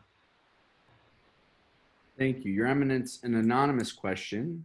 Would the Archdiocese consider hiring a fundraising expert to help in this situation and other situations where fundraising is necessary? We are asking clergy who honestly are not well-trained fundraisers to handle this on the parish level, meaning the theoretical $12 million a year for the next 20 years. First, we have to decide if we go forward with the idea of raising $12 million every year, which I don't know how possible this is. Second is that the Archdiocese has already proven that can raise a lot of money very quickly, like it happened with Ground Zero and St. Nicholas. Of course, we can hire more specialists on fundraising. I don't know if you have any special people to propose. We are ready for proposals and suggestions. But this does not mean that you, Father, in your parish, you don't have to care for your own pension plan and make sure that your parish pays its share for your pension plan. And this doesn't mean that if you know someone whose finances are good enough to donate to the pension plan, that you will not bring this person to the Archdiocese and to the ABC to tell him, please support this pension plan. So I mean that the responsibility is again collective. And if we do not develop this collective sense of responsibility, we will repeat the mistakes of the past, and we will leave everything in the Archdiocese, the responsibility to raise the money, And then when the Archdiocese fails to raise that money, we will then, again, like we do today, we put the blame to the Archdiocese and will say, I am not responsible. They are responsible. They underfunded. We are all in this together, dear fathers. We have to realize this. I'm not trying to move any responsibility from my shoulders. I'm here to hold and to take all the responsibility I can, but I need you all with me. I need to feel that you are with me, that I'm not alone.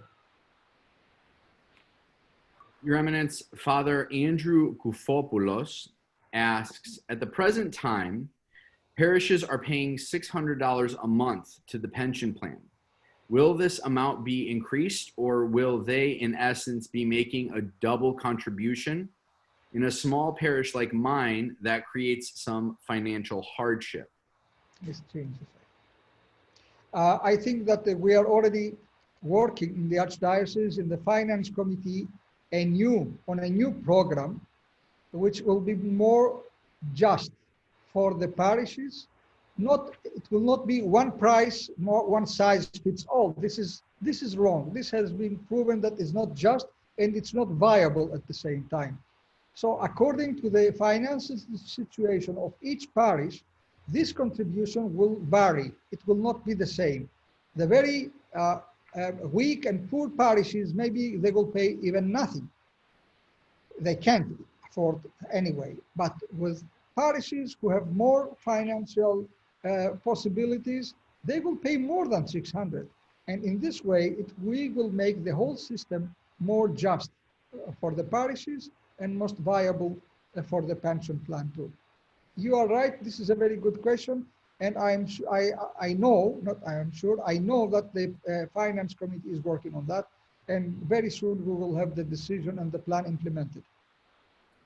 Thank you, Your Eminence. I have a follow-up from Father John Magoulias, who I failed to mention first, is also the vice chair of our beloved School of Theology, which you referenced before. Father John writes and says, the defined benefit plan calls for support from the Archdiocese, the parishes, and the participants, clergy and laity. We are aware of the past developments that have put us into the present situation. When considering what needs to be done, I am offended when reference to the pension plan is called a black hole. The pension plan is to provide a dignified lifestyle for servants of the church, clergy, and laity who have served our church in America faithfully. That is not a black hole. Historically, every sacrifice that has had to be made has fallen on the shoulders of the participants and not the Archdiocese or the parishes. I appreciate the commitment being made today to help raise funds and secure the pension plan. So I must ask, what sacrifice is the Archdiocese now ready to make on its behalf to support the existing pension plan? From the first portion of the total allocation now being given to the pension plan, can we consider 20% of the total commitment to be contributed to the pension plan? Dear Father, you think that any archbishop, not only Elpidophoros, any archbishop is happy when he says that the pension plan of his clergy has become a black hole where whatever money you put in is lost? No, of course. But I understand that this pension plan has been created with many sacrifices of all of you. But today, by saying black hole, I can change the term. If you don't like it, nobody likes that. But I was just trying to stress the reality, which is the following, that this pension plan, whatever sacrifices I make as Archdiocese, you make as a priest, everybody makes, this pension plan, as it is today, as it is now, is not viable. It's not something that I say because, I'm not very familiar with that, or the younger priests say because they want another plan because it's better for them, or it's not personal. It's the numbers. And we have seen the numbers, how they grew and how they are today. So it's about numbers. I understand that this hurts everybody. And first of all, me, because I inherited this problem, which is huge, 65 million. It's a big number. What the Archdiocese did, sacrifices, I already mentioned the 8 million cut that we had in the budget of the Archdiocese. I'm sure you are aware of the people who do not work anymore for the Archdiocese because we cannot afford. I'm sure you are all aware of the people we furloughed from the Archdiocese because we cannot afford anymore so many people working in the Archdiocese. I'm sure you are all aware that we hire priests in the Archdiocese whose salary is half paid from their part-time parishes where they serve, and half of the money only is paid by the Archdiocese, because there we save again money. I don't think I can do more than that other than praying and of course being very much active, asking for money, not from you, asking for money from where there is money. And I have no problem. I'm not ashamed. I'm not embarrassed. I can do that. If it is for the church, I can do that without any problem. I'm sure you, all of you, you know how this is done. You are all doing this for your parishes, for your ministries, and you are my examples and my encouragement.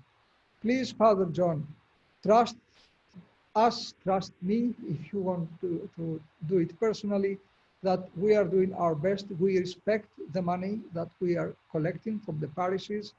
We're trying to spend as less as possible, and we are trying to make our ministry as effective as possible with less expenses and money. I'm optimistic.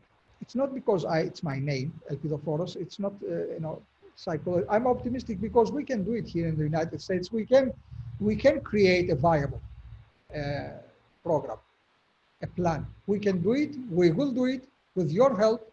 And I'm sure that your representatives, the ABC, will realize how serious they know already, as I already heard from the past and the present representatives that we have on the pension plan of the ABC. They are all aware of the situation and they know what the best way out is. And we will do it together and we will support it together and we will be united. No one can divide us. No one can bring divisions in the church. We are one. We are one archdiocese. We are one church. We are one homogenea. We are one brotherhood. And we are all in this together. If one member suffers, we all suffer. And we all support the member that suffers, and we will get out of this issue as soon as possible. I am sure we can do more miracles than St. Nicholas.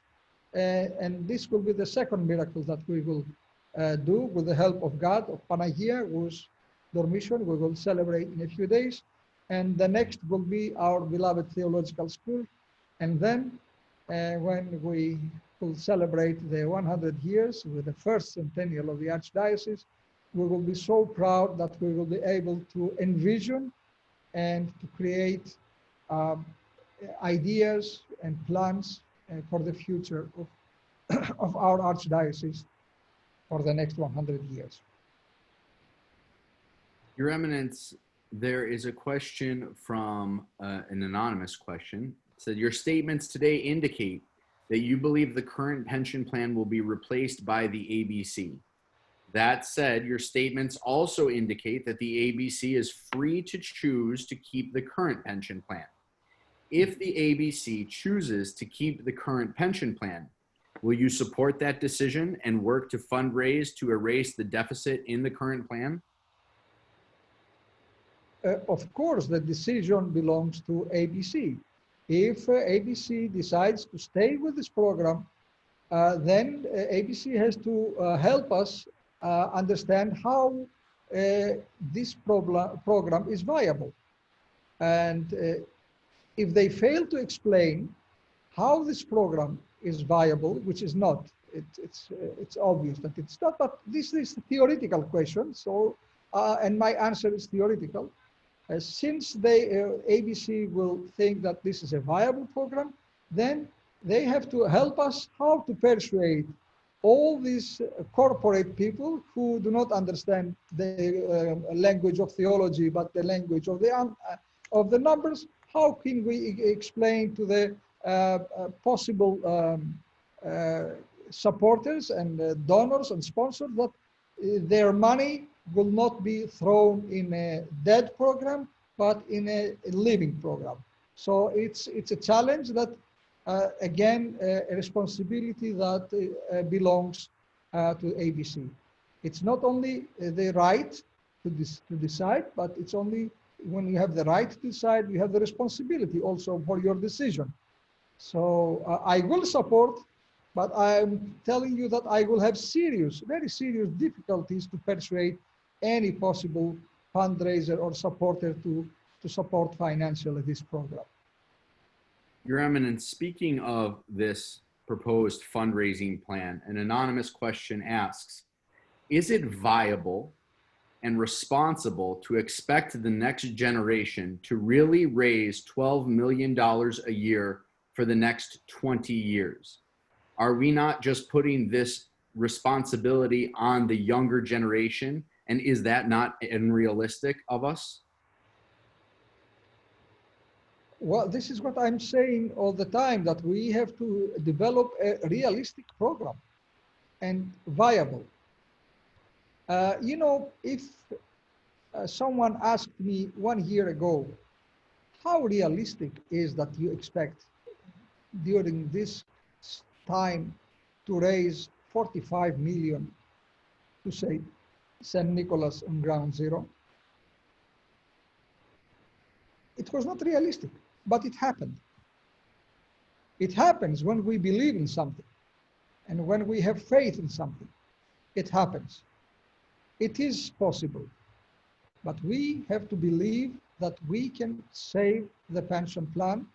But if we are unrealistic in our expectation and we count on only a miracle, miracles cannot happen to save this program, because it's not a building, it's a financial program. It's different. It doesn't have even a budget. We cannot even have a budget to save that program, because even if we succeed to raise 12 million every year for the next 20 years, which is so theoretical and fantastic, but I don't know if it will happen. But even if we do that, there is something there we cannot control, is the rate that we will have from the investments. Who can guarantee that we will have 4%? Who can guarantee that, you know, we all planned for 8%, we expected for 8%, 9% all these years, and the average rate was 4%. Who expected this pandemic before? What if something else happens and all the investments collapse? What will happen? So even in this case that we choose, as the previous question said, if we choose to go with the existing program, I think that we commit suicide and we continue the same mistakes of the past. And we vest all this effort with the theology. That's something that I don't understand. We even developed a theology around this pension plan, which really surprises me. There is no theological justification for any pension plan. All pension plans are financial models, and we need to understand that. Your Eminence, an anonymous question asks, are the hierarchs or the members of the Holy Eparchial Synod committed to communicate personally to their metropolis boards and parishes to financially support the changes to the pension plan?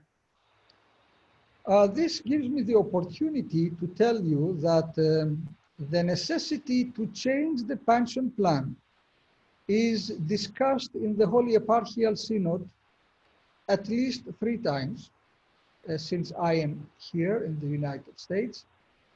Father Jim Paris made presentations to the Holy Eparchial Synod. Every member of the Eparchial Synod, each one of the members of the Eparchial Synod, they are exactly aware of what is happening, of what are we doing, because nothing is being done in secret. All the decisions are made in the Eparchial Synod, and you know that all the members of the Eparchial Synod are at the same time members of the Executive Committee. They are all also members of the Archdiocesan Council. And Father Jim Paris made his presentations for the challenges that you face at the Eparchial Synod, at the Executive Committee, at the Archdiocesan Council. So there is so much transparency to that, that no single one here, member of the Archdiocesan Council or the Executive Committee, no one of us can say that, I don't know what are they doing. They don't tell us. This is not true. Everybody is there and everybody heard what happened, and everybody is aware that we want to create a new pension plan, and this is the mandate, this is the expectation from the ABC to decide what this new plan will be. So there I could see that all the members of the Eparchial Synod, the Metropolitans, they agree with that. They are very much aware that this pension plan has serious difficulties and cannot continue as it is. And I have seen that they are all ready to help you, to contribute for the new plan that you will decide. And I haven't seen any disagreement in the Holy Eparchial Synod. They all love our clergy, all the members, all the hierarchs. They all support and they care about your well-being, your future, and your families. Thank you, Your Eminence. From Father Martin Ritzy, he asks, I have heard that a significant amount of funds that were due to the plan by the Archdiocese were not submitted. Is the Archdiocese accountable for these funds, and is there a plan to pay them into the plan? Of who did not pay? Can you repeat that, please? Yes, Your Eminence. It said, I have heard, Father Martin says, I have heard that a significant amount of funds that were due to the plan by the Archdiocese were not submitted. Is the Well, I think it's a repetition of what has been already said. Yes, that is true. This is one of the main factors for the deficit we have today. The low rates of interest, the underfunding from the Archdiocese, the underfunding from the parishes, all of this together, these 3 factors contributed that we have this deficit today. Because this accumulates every year, it grows with a speed that we cannot imagine. It's not normal, but this is how this plan is. If you don't pay the expected amount, 1 year, the next year, it's more than before. It raises with a speed that it's so difficult then to catch. Your Eminence, this is following up on a question earlier that Father Sampson had asked about the makeup of the ABC. This question is anonymous and says, would it be possible for the entire clergy brotherhood to be presented with the new plan options and vote as a body on a decision? In this way, the clergy as a body would participate in the process as well as accept the results instead of just a few representatives? Personally, I have no objection to that, but this exceeds my jurisdiction. It's your jurisdiction to decide. It's your decision. You have to discuss this with your representatives at the ABC and see which is the best way for you to decide. If you want me to interfere to that, this is not correct. It's beyond my my jurisdiction and my capacity to to tell you what to do. You do whatever you think it's better to do for yourself. I'm here to serve you, to support your decision, but please decide soon. Your Eminence, Father Chris Contos says, Your Eminence, repeating what I don't believe has really been answered. We have smart parishioners and parish councils that are aware of the problems. They are also aware of the Archdiocese not doing their part and paying for a time, which has been a significant part of the problem. Not beating a dead horse here, but I'm not sure it's really being answered. 2 questions, Your Eminence. Number 1, wouldn't it be a step in a good direction to speak directly to who and what caused this in truth so that we cannot repeat past mistakes? Isn't it also a step in the right direction of establishing trust between the laity and the clergy by committing, Your Eminence, for the Archdiocese to make up the difference that they owe, plus the growth we lost? This is not realistic. I'm telling you because, you know what, you have to trust the Archdiocese because now especially, because you see, the Archdiocese had 2 ways, 2 options to address this issue. Either to say, okay, we have 34 years, let it be as it is. Do not talk about this issue. Don't touch it. It's burning issue. Let it be. Let it continue as it is. And Otheos Xeri, God knows what will happen in 34 years. Then be razi. It's okay. This could be the irresponsible way of addressing the situation in for the pension plan. But the very fact that today the Archdiocese deals with that and touches the wounds and is not afraid of touching these wounds and these serious issues and saying that we need to address this no matter if we are in a pandemic, coronavirus or COVID-19 or whatever it is, we cannot lose more time. Please, let's come together, examine how can we get out of this issue. This approach that the Archdiocese has adopted now, this should lift all the doubts we might have and all the lack of trust that is justifiable. I understand. I would feel the same way as some people feel about the Archdiocese, that how can we trust the Archdiocese after all that happened? You know what, my dear friends? It's the wrong time to show your lack of trust to the Archdiocese. Now it's the time to show your trust because this is the responsible way that we adopted to deal with this issue and to resolve it. It's not the irresponsible way of let it be and continue the way it is, because in 34 years, I won't be alive and I don't care what will happen.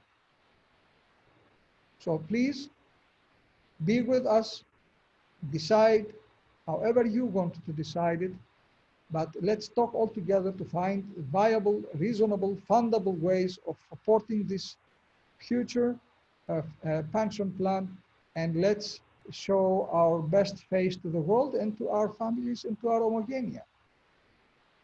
Thank you, Your Eminence. Our next question is from an anonymous attendee, and it says, Your Eminence, please know that the ABC has taken a number of steps to protect the fund over the years, including raising our personal clergy contributions from 2.5% to 3.5% to 5% to 6%.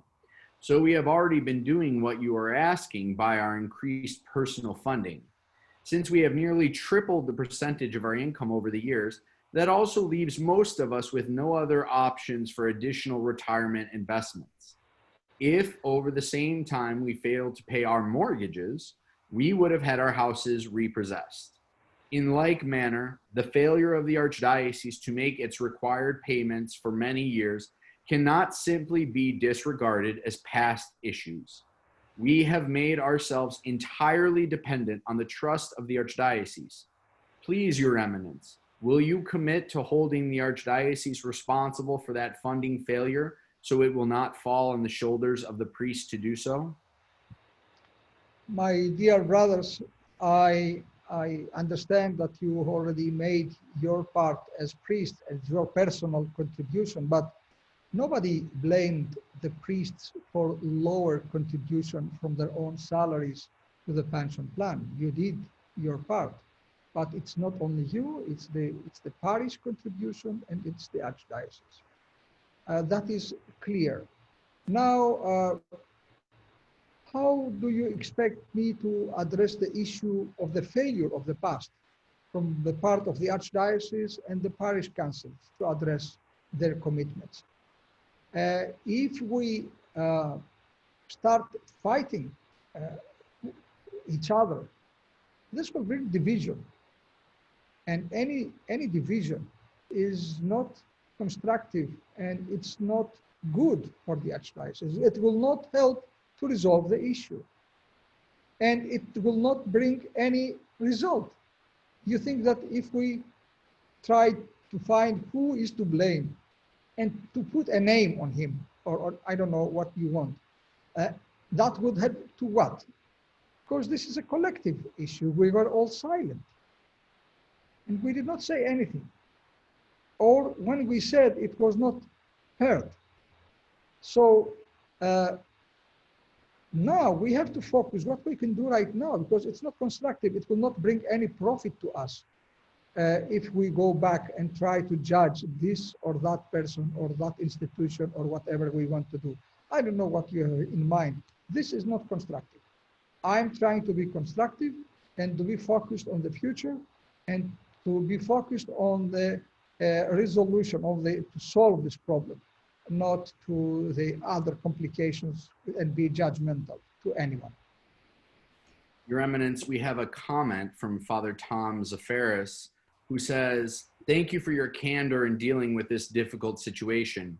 It was disappointing that we heard that this was to be discussed and dealt with at the upcoming Clergy Laity Congress with very little time for input from the clergy and laity impacted.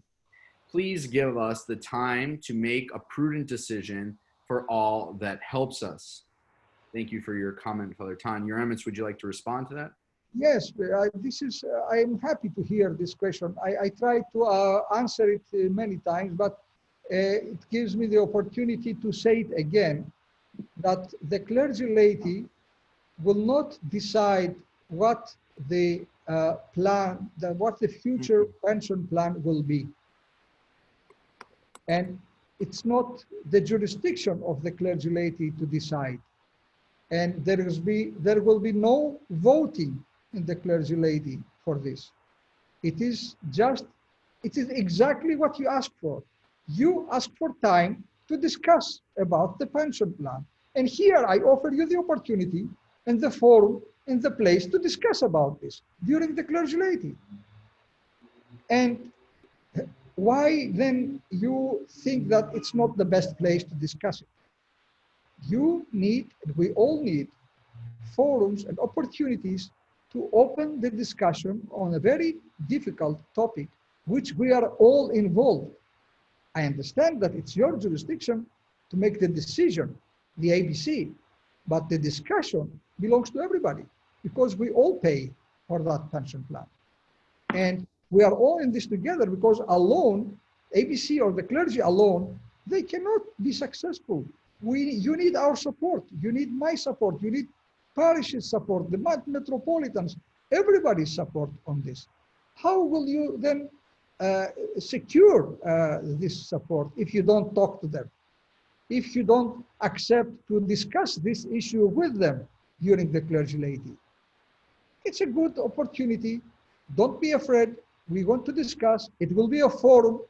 And because some people were reluctant with the term session, okay, we said it's not a session. Let's say that it's not a session of the clergy laity. It will be a forum. But forum, let's discuss. Why are we afraid to discuss something? You will have enough time to discuss this and to make your own decision as much as you want. But, dear brothers, how much time more we can waste? How much time? We already decided this 2 years ago from the 2018 Clergy Laity in Boston.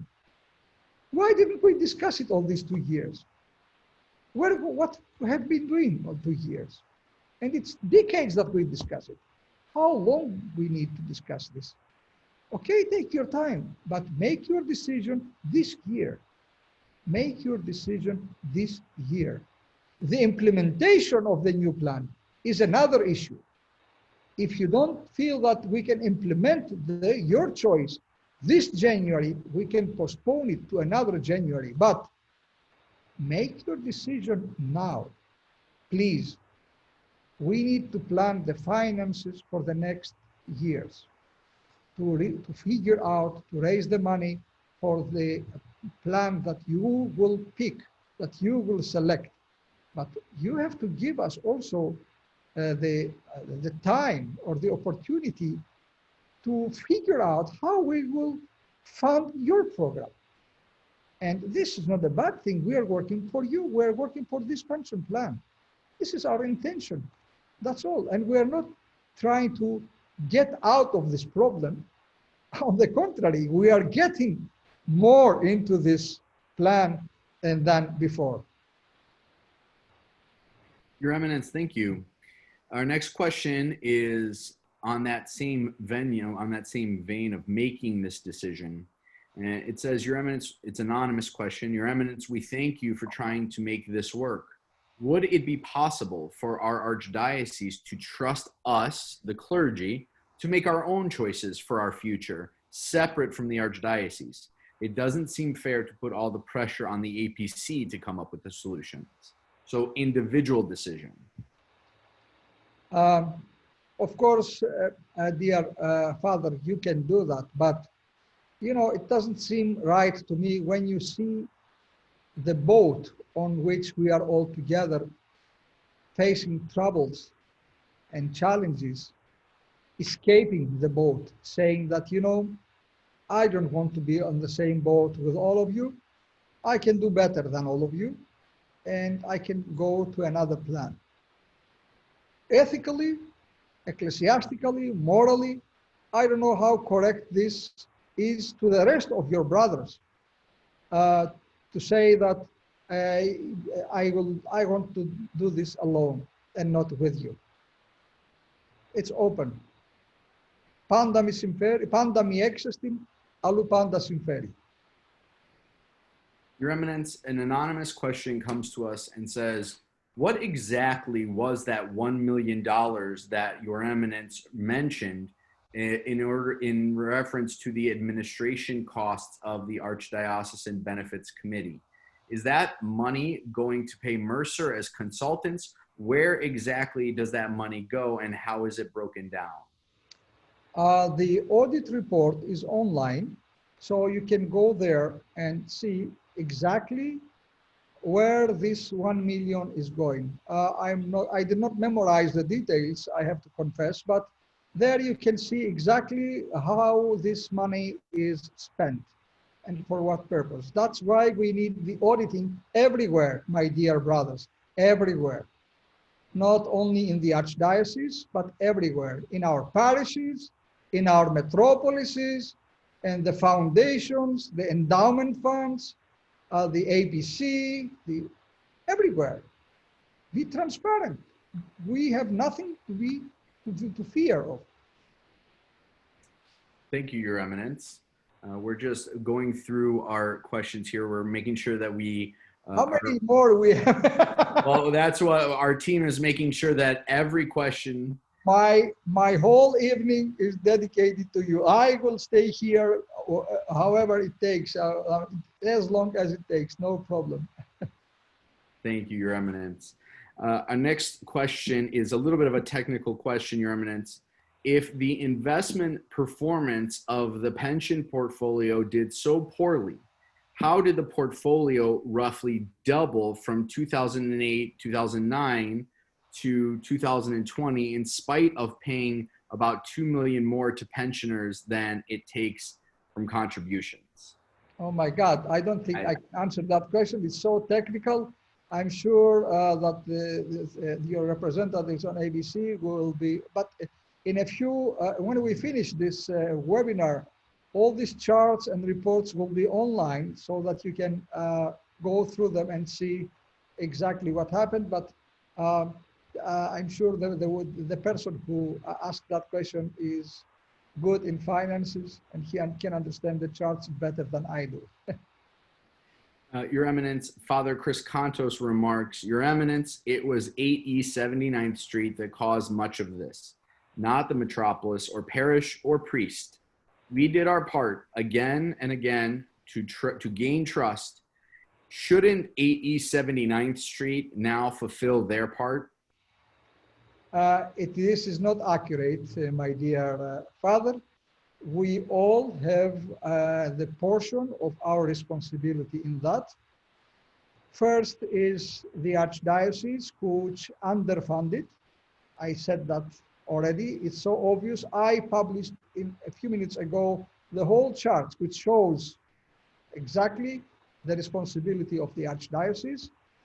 But saying Archdiocese, I want to remind you that we mean the Holy Eparchial Synod, because it's the Holy Eparchial Synod which decides how much or how less to fund the pension plan. The second is the ABC, which estimates how much rate of interest they expect. And if they fail to predict the percentage of the interest that we expect every year, this then contributes to the deficit. And the third factor that contributes to the deficit is the lack of contribution from the parishes. And when the parishes do not pay their part. So let's be transparent and honest, because if we are not honest with this, we cannot indicate the mistakes of the past and we will repeat them. If we are more modest in our expectations from the rates every year, then we can plan and we can restrict the deficit better. And we need, and I can assure you that the Holy Synod and the Archdiocese will not underfund the plan in the future, and we will not repeat the mistakes of the past. We will do our best. And you, the priests, of course, you pay your contribution personally, but you have to work better with the parish council and to make them understand that they have to pay their contribution without any interruption and on a regular basis. Thank you, Your Eminence. Father Milton Janulis offers a point of clarification for us in this conversation. He says, do the priests realize that in a defined benefits plan, that when the priest and presbytera expire, there are no more benefits? However, in a defined contribution plan, it is your wealth and can be passed on to your children or whoever you choose. So that is a point of clarification, one of the many differences between the two plans. Your Eminence, our next anonymous question is, when can we have a meeting like this with the ABC? I think we already had that question, and it's up to you. And I promise to be a silent listener to that meeting. Thank you, Your Eminence. Our next question is from anonymous person. Is the leadership of the Archdiocese looking seriously at the structural problems in the Archdiocese as a whole in terms of viability of our parishes? It seems clear, conceptually speaking, the bigger problem here is that the Archdiocese has the same problem with putting in their share of the funding of the defined benefit plans as certain states do in terms of funding their defined benefits plan or a diminishing tax base. My second question is, are we finally at the point as an archdiocese at the highest levels of leadership to truly be missionary in everything that we do and to work intentionally and collaboratively to turn around the trend of declining parishes and thereby increase our long-term viability, if for no other reason than to build up our quote-unquote tax base? The first question about the restructuring. If you look behind what happened in the Archdiocese the last year, you can see you can see some of the departments being restructured, and you can see that I'm trying to reduce the costs of certain departments and to increase their productivity and the quality of the services we provide. There is still much work to be done to this direction, and I'm trying siga siga, one by one, little by little, to restructure every department and every ministry in the Archdiocese, combining the cost and the effectiveness, the productivity of each department, because the whole structure of the Archdiocese was designed and was done for the times we had different finances, and not for the situation that we are right now. And we need to adjust ourselves to the new situation, respecting the money that you from the parishes are sending us in building the ministries and the administration of the Archdiocese. And I expect the same to be done everywhere here in the United States, in our Archdiocese, that we all restructure the services of our churches, metropolitan dioceses, organizations, given the different conditions, the difficult conditions that we save, since we rely on the income of the difficult dollar that comes from the parish right now, with respect to that dollar and with the Christo management, Christi diachirisi, with the respectful management of the income that we have from our faithful. What was the second question? I'm sorry, I'm tired. Okay. I don't remember the second question. It says, are we finally at the point as an archdiocese, at the highest levels of leadership, to be truly missionary in everything that we do? Oh, yes. Now I remember. No. Well, you mentioned a very dear term to my heart, mission. One of the new things that we started when I came to the United States was to establish a mission to the Spanish-speaking people here in the United States. I appointed the Bishop Dimitrios of Mokisos. I'm sure he is participating, as far as I know, and he is listening right now. He is appointed in St. Augustine in Florida, and he is responsible to develop Spanish-speaking parishes all over the country after a decision made by the Holy Eparchial Synod. My vision is that we develop similar missions to two other categories of Americans, the Afro-Americans and the white Americans, the Protestant Americans.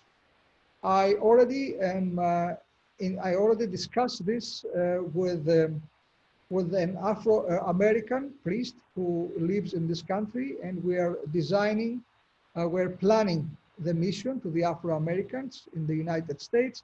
And I'm discussing similarly the same way with a very famous, I don't want to mention his name right now, a very famous Protestant theologian who converted recently to Orthodoxy, who wrote many books about the Orthodox theology, who has some radio stations, and he addresses large groups of population, and he is very much effective on that. He is now, we are discussing, maybe he will become a priest too, and he will be a missionary. We have mission in Africa, we have mission in Guatemala, we have mission in Project Mexico and elsewhere, and we don't have mission in the United States. This was a big this is still a big challenge. We need to, the big space we have to cover to develop our ministry among other Americans, either Spanish-speaking Afro-Americans or white Americans. You know that we already established a new vicariate in the United States, Slavic vicariate, because, you know, we are the Greek Orthodox Archdiocese, but we are under the ecumenical patriarchate. We are not only for the Greeks in this country. And so we need to embrace and to offer an option for the Slavic population, Slavic Orthodox populations. Either they are Russian or Ukrainian or Bulgarian or Serbian or whatever nationality they come from. They can come now in the United States under the ecumenical patriarchate, under the Archdiocese of America, and be included in the Slavic vicariate. So these are my visions for the second 100 years, which will then enlarge the base, you said, as taxing base. What was the term? The tax base, yes. Tax base. Your Eminence, our next question is from Father Panayotis Yanakopoulos. He says, my original question was, how willing are you to correct this unfortunate state of our pension plan that the red chart that you showed us proved that it was the lack of archdioceses to contribute from 1973 till almost 2014 as the third part contributor? You are making a commitment to help. We will assist you to find the correct and dignified solution. Thank you. I think that the very fact that I'm interested, that I'm discussing this even from the first year of my service, my ministry here in the United States, with such a difficult and complicated issue, shows that I'm determined, I'm decided, I'm committed, but I need your cooperation. I don't think I'm the Superman who has the solutions and the answers to everything here. I'm just a servant of God, like all of you are. And I'm sure that you have the same faith, dedication, and love for our Archdiocese and for the well-being of our clergy here. So I trust you. Please trust me, and let's work together to resolve this problem. Your Eminence, an anonymous question is, if we decide as a brotherhood that we are committed to our current plan, will the Archdiocese support us in funding it accordingly? I think it's already answered. Exactly the same question that addressed before. I think I have answered that question. Thank you, Your Eminence. Father Neboisha Pontic asks, it has been communicated by some that part of why we are addressing the pension so urgently is because the Finance Committee wants to get this item, quote, off the budget. Is this a driving force in the current push? No, as I said before, it's just the opposite. We get in this more involved than in the past because we are dedicated. We are committed to resolve this problem. This is what we are doing right now. We commit to fund the new pension plan. This is what we are saying all the time from the very beginning, like 3 hours now. How can someone say that we do this just to get rid of any obligation? It's just the opposite thing happening right now. Your Eminence, an anonymous question is there any legal action being taken to those who misused the pension plan? There is no evidence that anyone misused the pension plan funds. So let's be clear and very careful about that. We did not meet the funding, the expected funding for the pension plan. Yes, we did not meet, we did not pay enough money, and we had issues with that, and that's true, but misuse, no, there is no evidence and there is no indication for any misuse. It's really important to stress this and to underline it, and please be careful with this kind of terminology. It's not fair to say that someone misappropriated or misused the pension plan funds. Your Eminence, our next question is from Father Peter Salmis. Whatever decision is made regarding our pension plan, funding is necessary. Why is the defined benefit plan that we have now not a viable plan according to your understanding, and a defined contribution plan a more viable plan? How will the funding change? It is not what I think, because I am not specialist, but it is what Mercer thinks, and it is what the numbers say.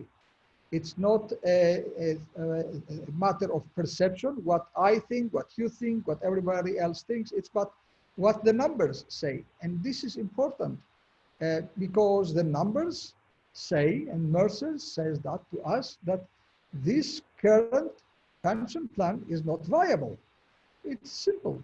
So we need to find another viable pension plan, making sure that all the money that the clergy invested to this current plan is not lost.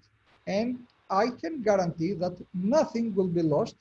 All the money that you contributed will be there for you, but we need to shift to another plan. Otherwise, this money that right now I'm saying that will be secured for you will not be there for you, because as I said, at least every year, at least we lose $6 million. Your Eminence, we have next a statement from Father Peter Thornburg, followed up by a question from an anonymous attendee, and they are related in content.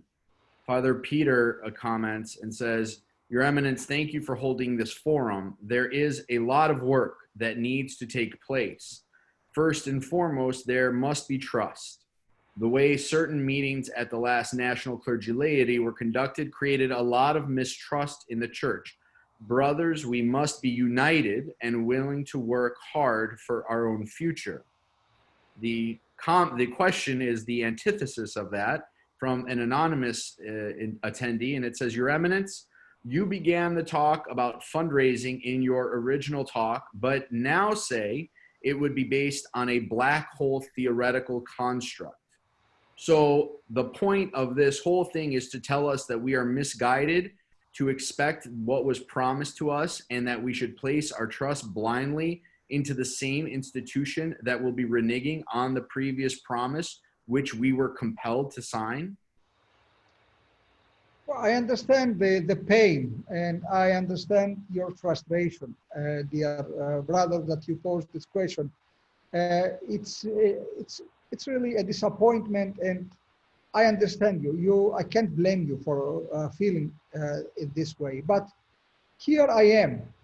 I'm telling you that I'm here, and I need your support and your help to correct the mistakes of the past and to do something better for the future. This is the only thing I can tell you. The current program is not viable. And I'm transparent, clear, honest, and direct. Come with me, let's think all together, let's find a way out of this issue. Otherwise, all the money now maybe you lose $5. If we let it go, you will lose everything. That's the dilemma. If you recognize that you lost what you lost, and you are ready not to lose everything, I'm here with you. But if you say, I don't care, I'm ready to lose everything, then, but it's your decision. I'm telling you that I will work with you to stop this loss, to stop this bleeding, to stop this situation which is unacceptable. And I understand your pain, and I'm really sorry for that. And if I may, I can apologize if you think that it is appropriate and it will make you feel better. I'm ready to apologize for the mistakes of the past. Thank you, Your Eminence.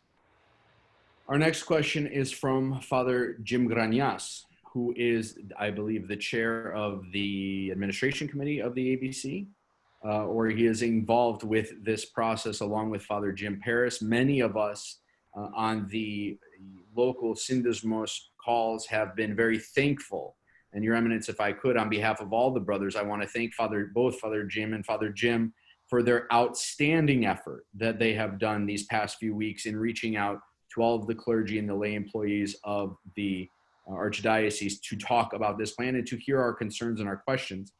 So Your Eminence, Father Jim says, your cooperation has been a great blessing, but please understand, the ABC has been crying out about this for a long time. We have not been laxed or passive.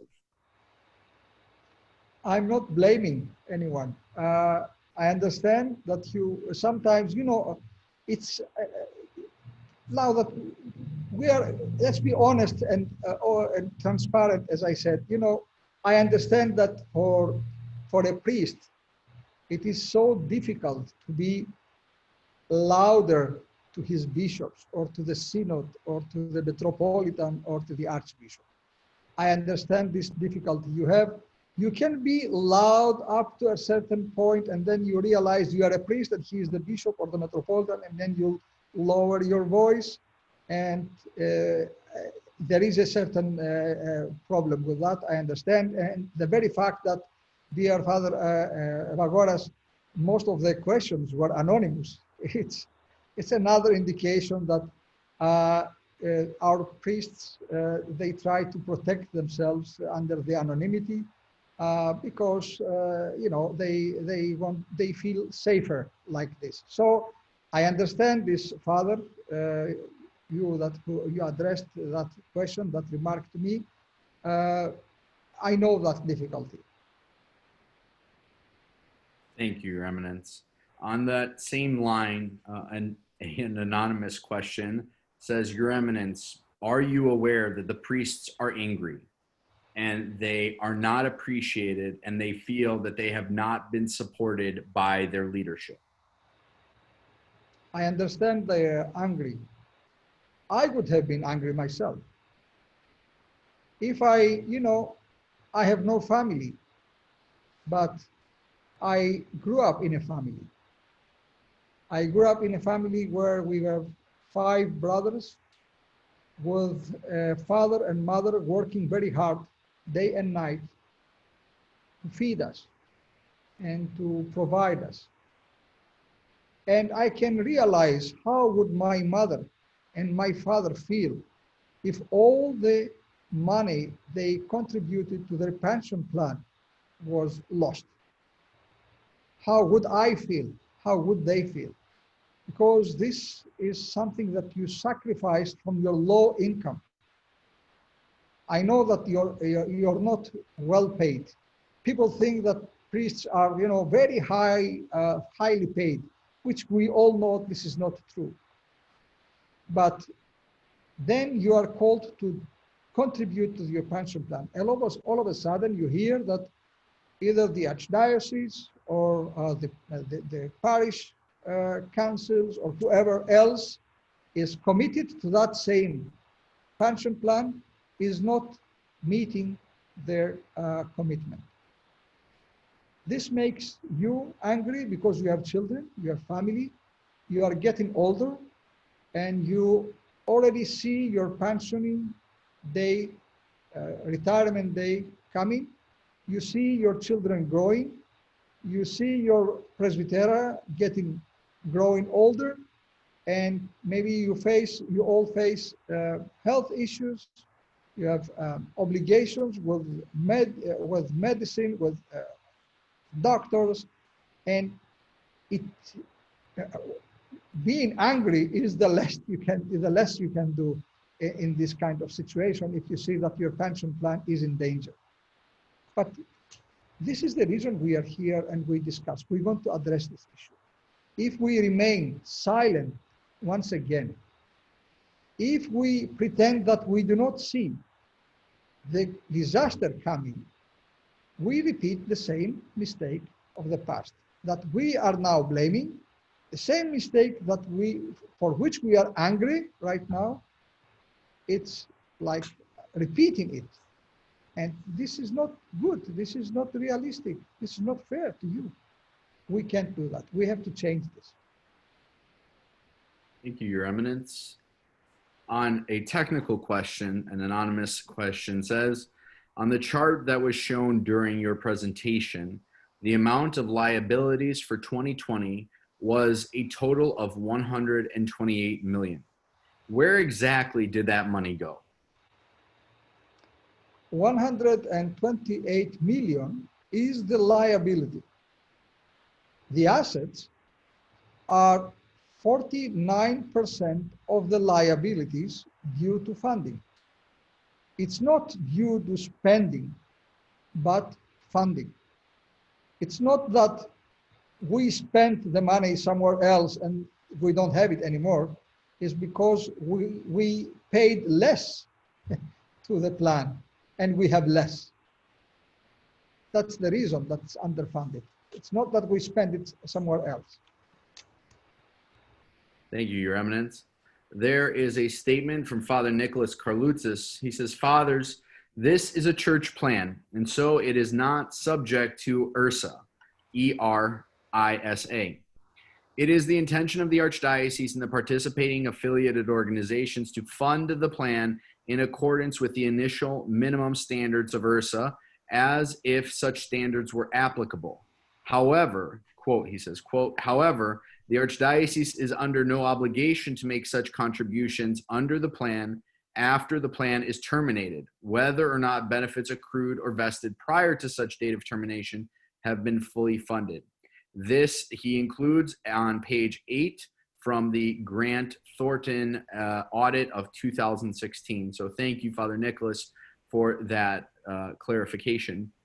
Your Eminence, brothers, and Your Eminence is watching, we will make at this time, we seem to have gone through almost all of our questions or all of our non-repeated questions.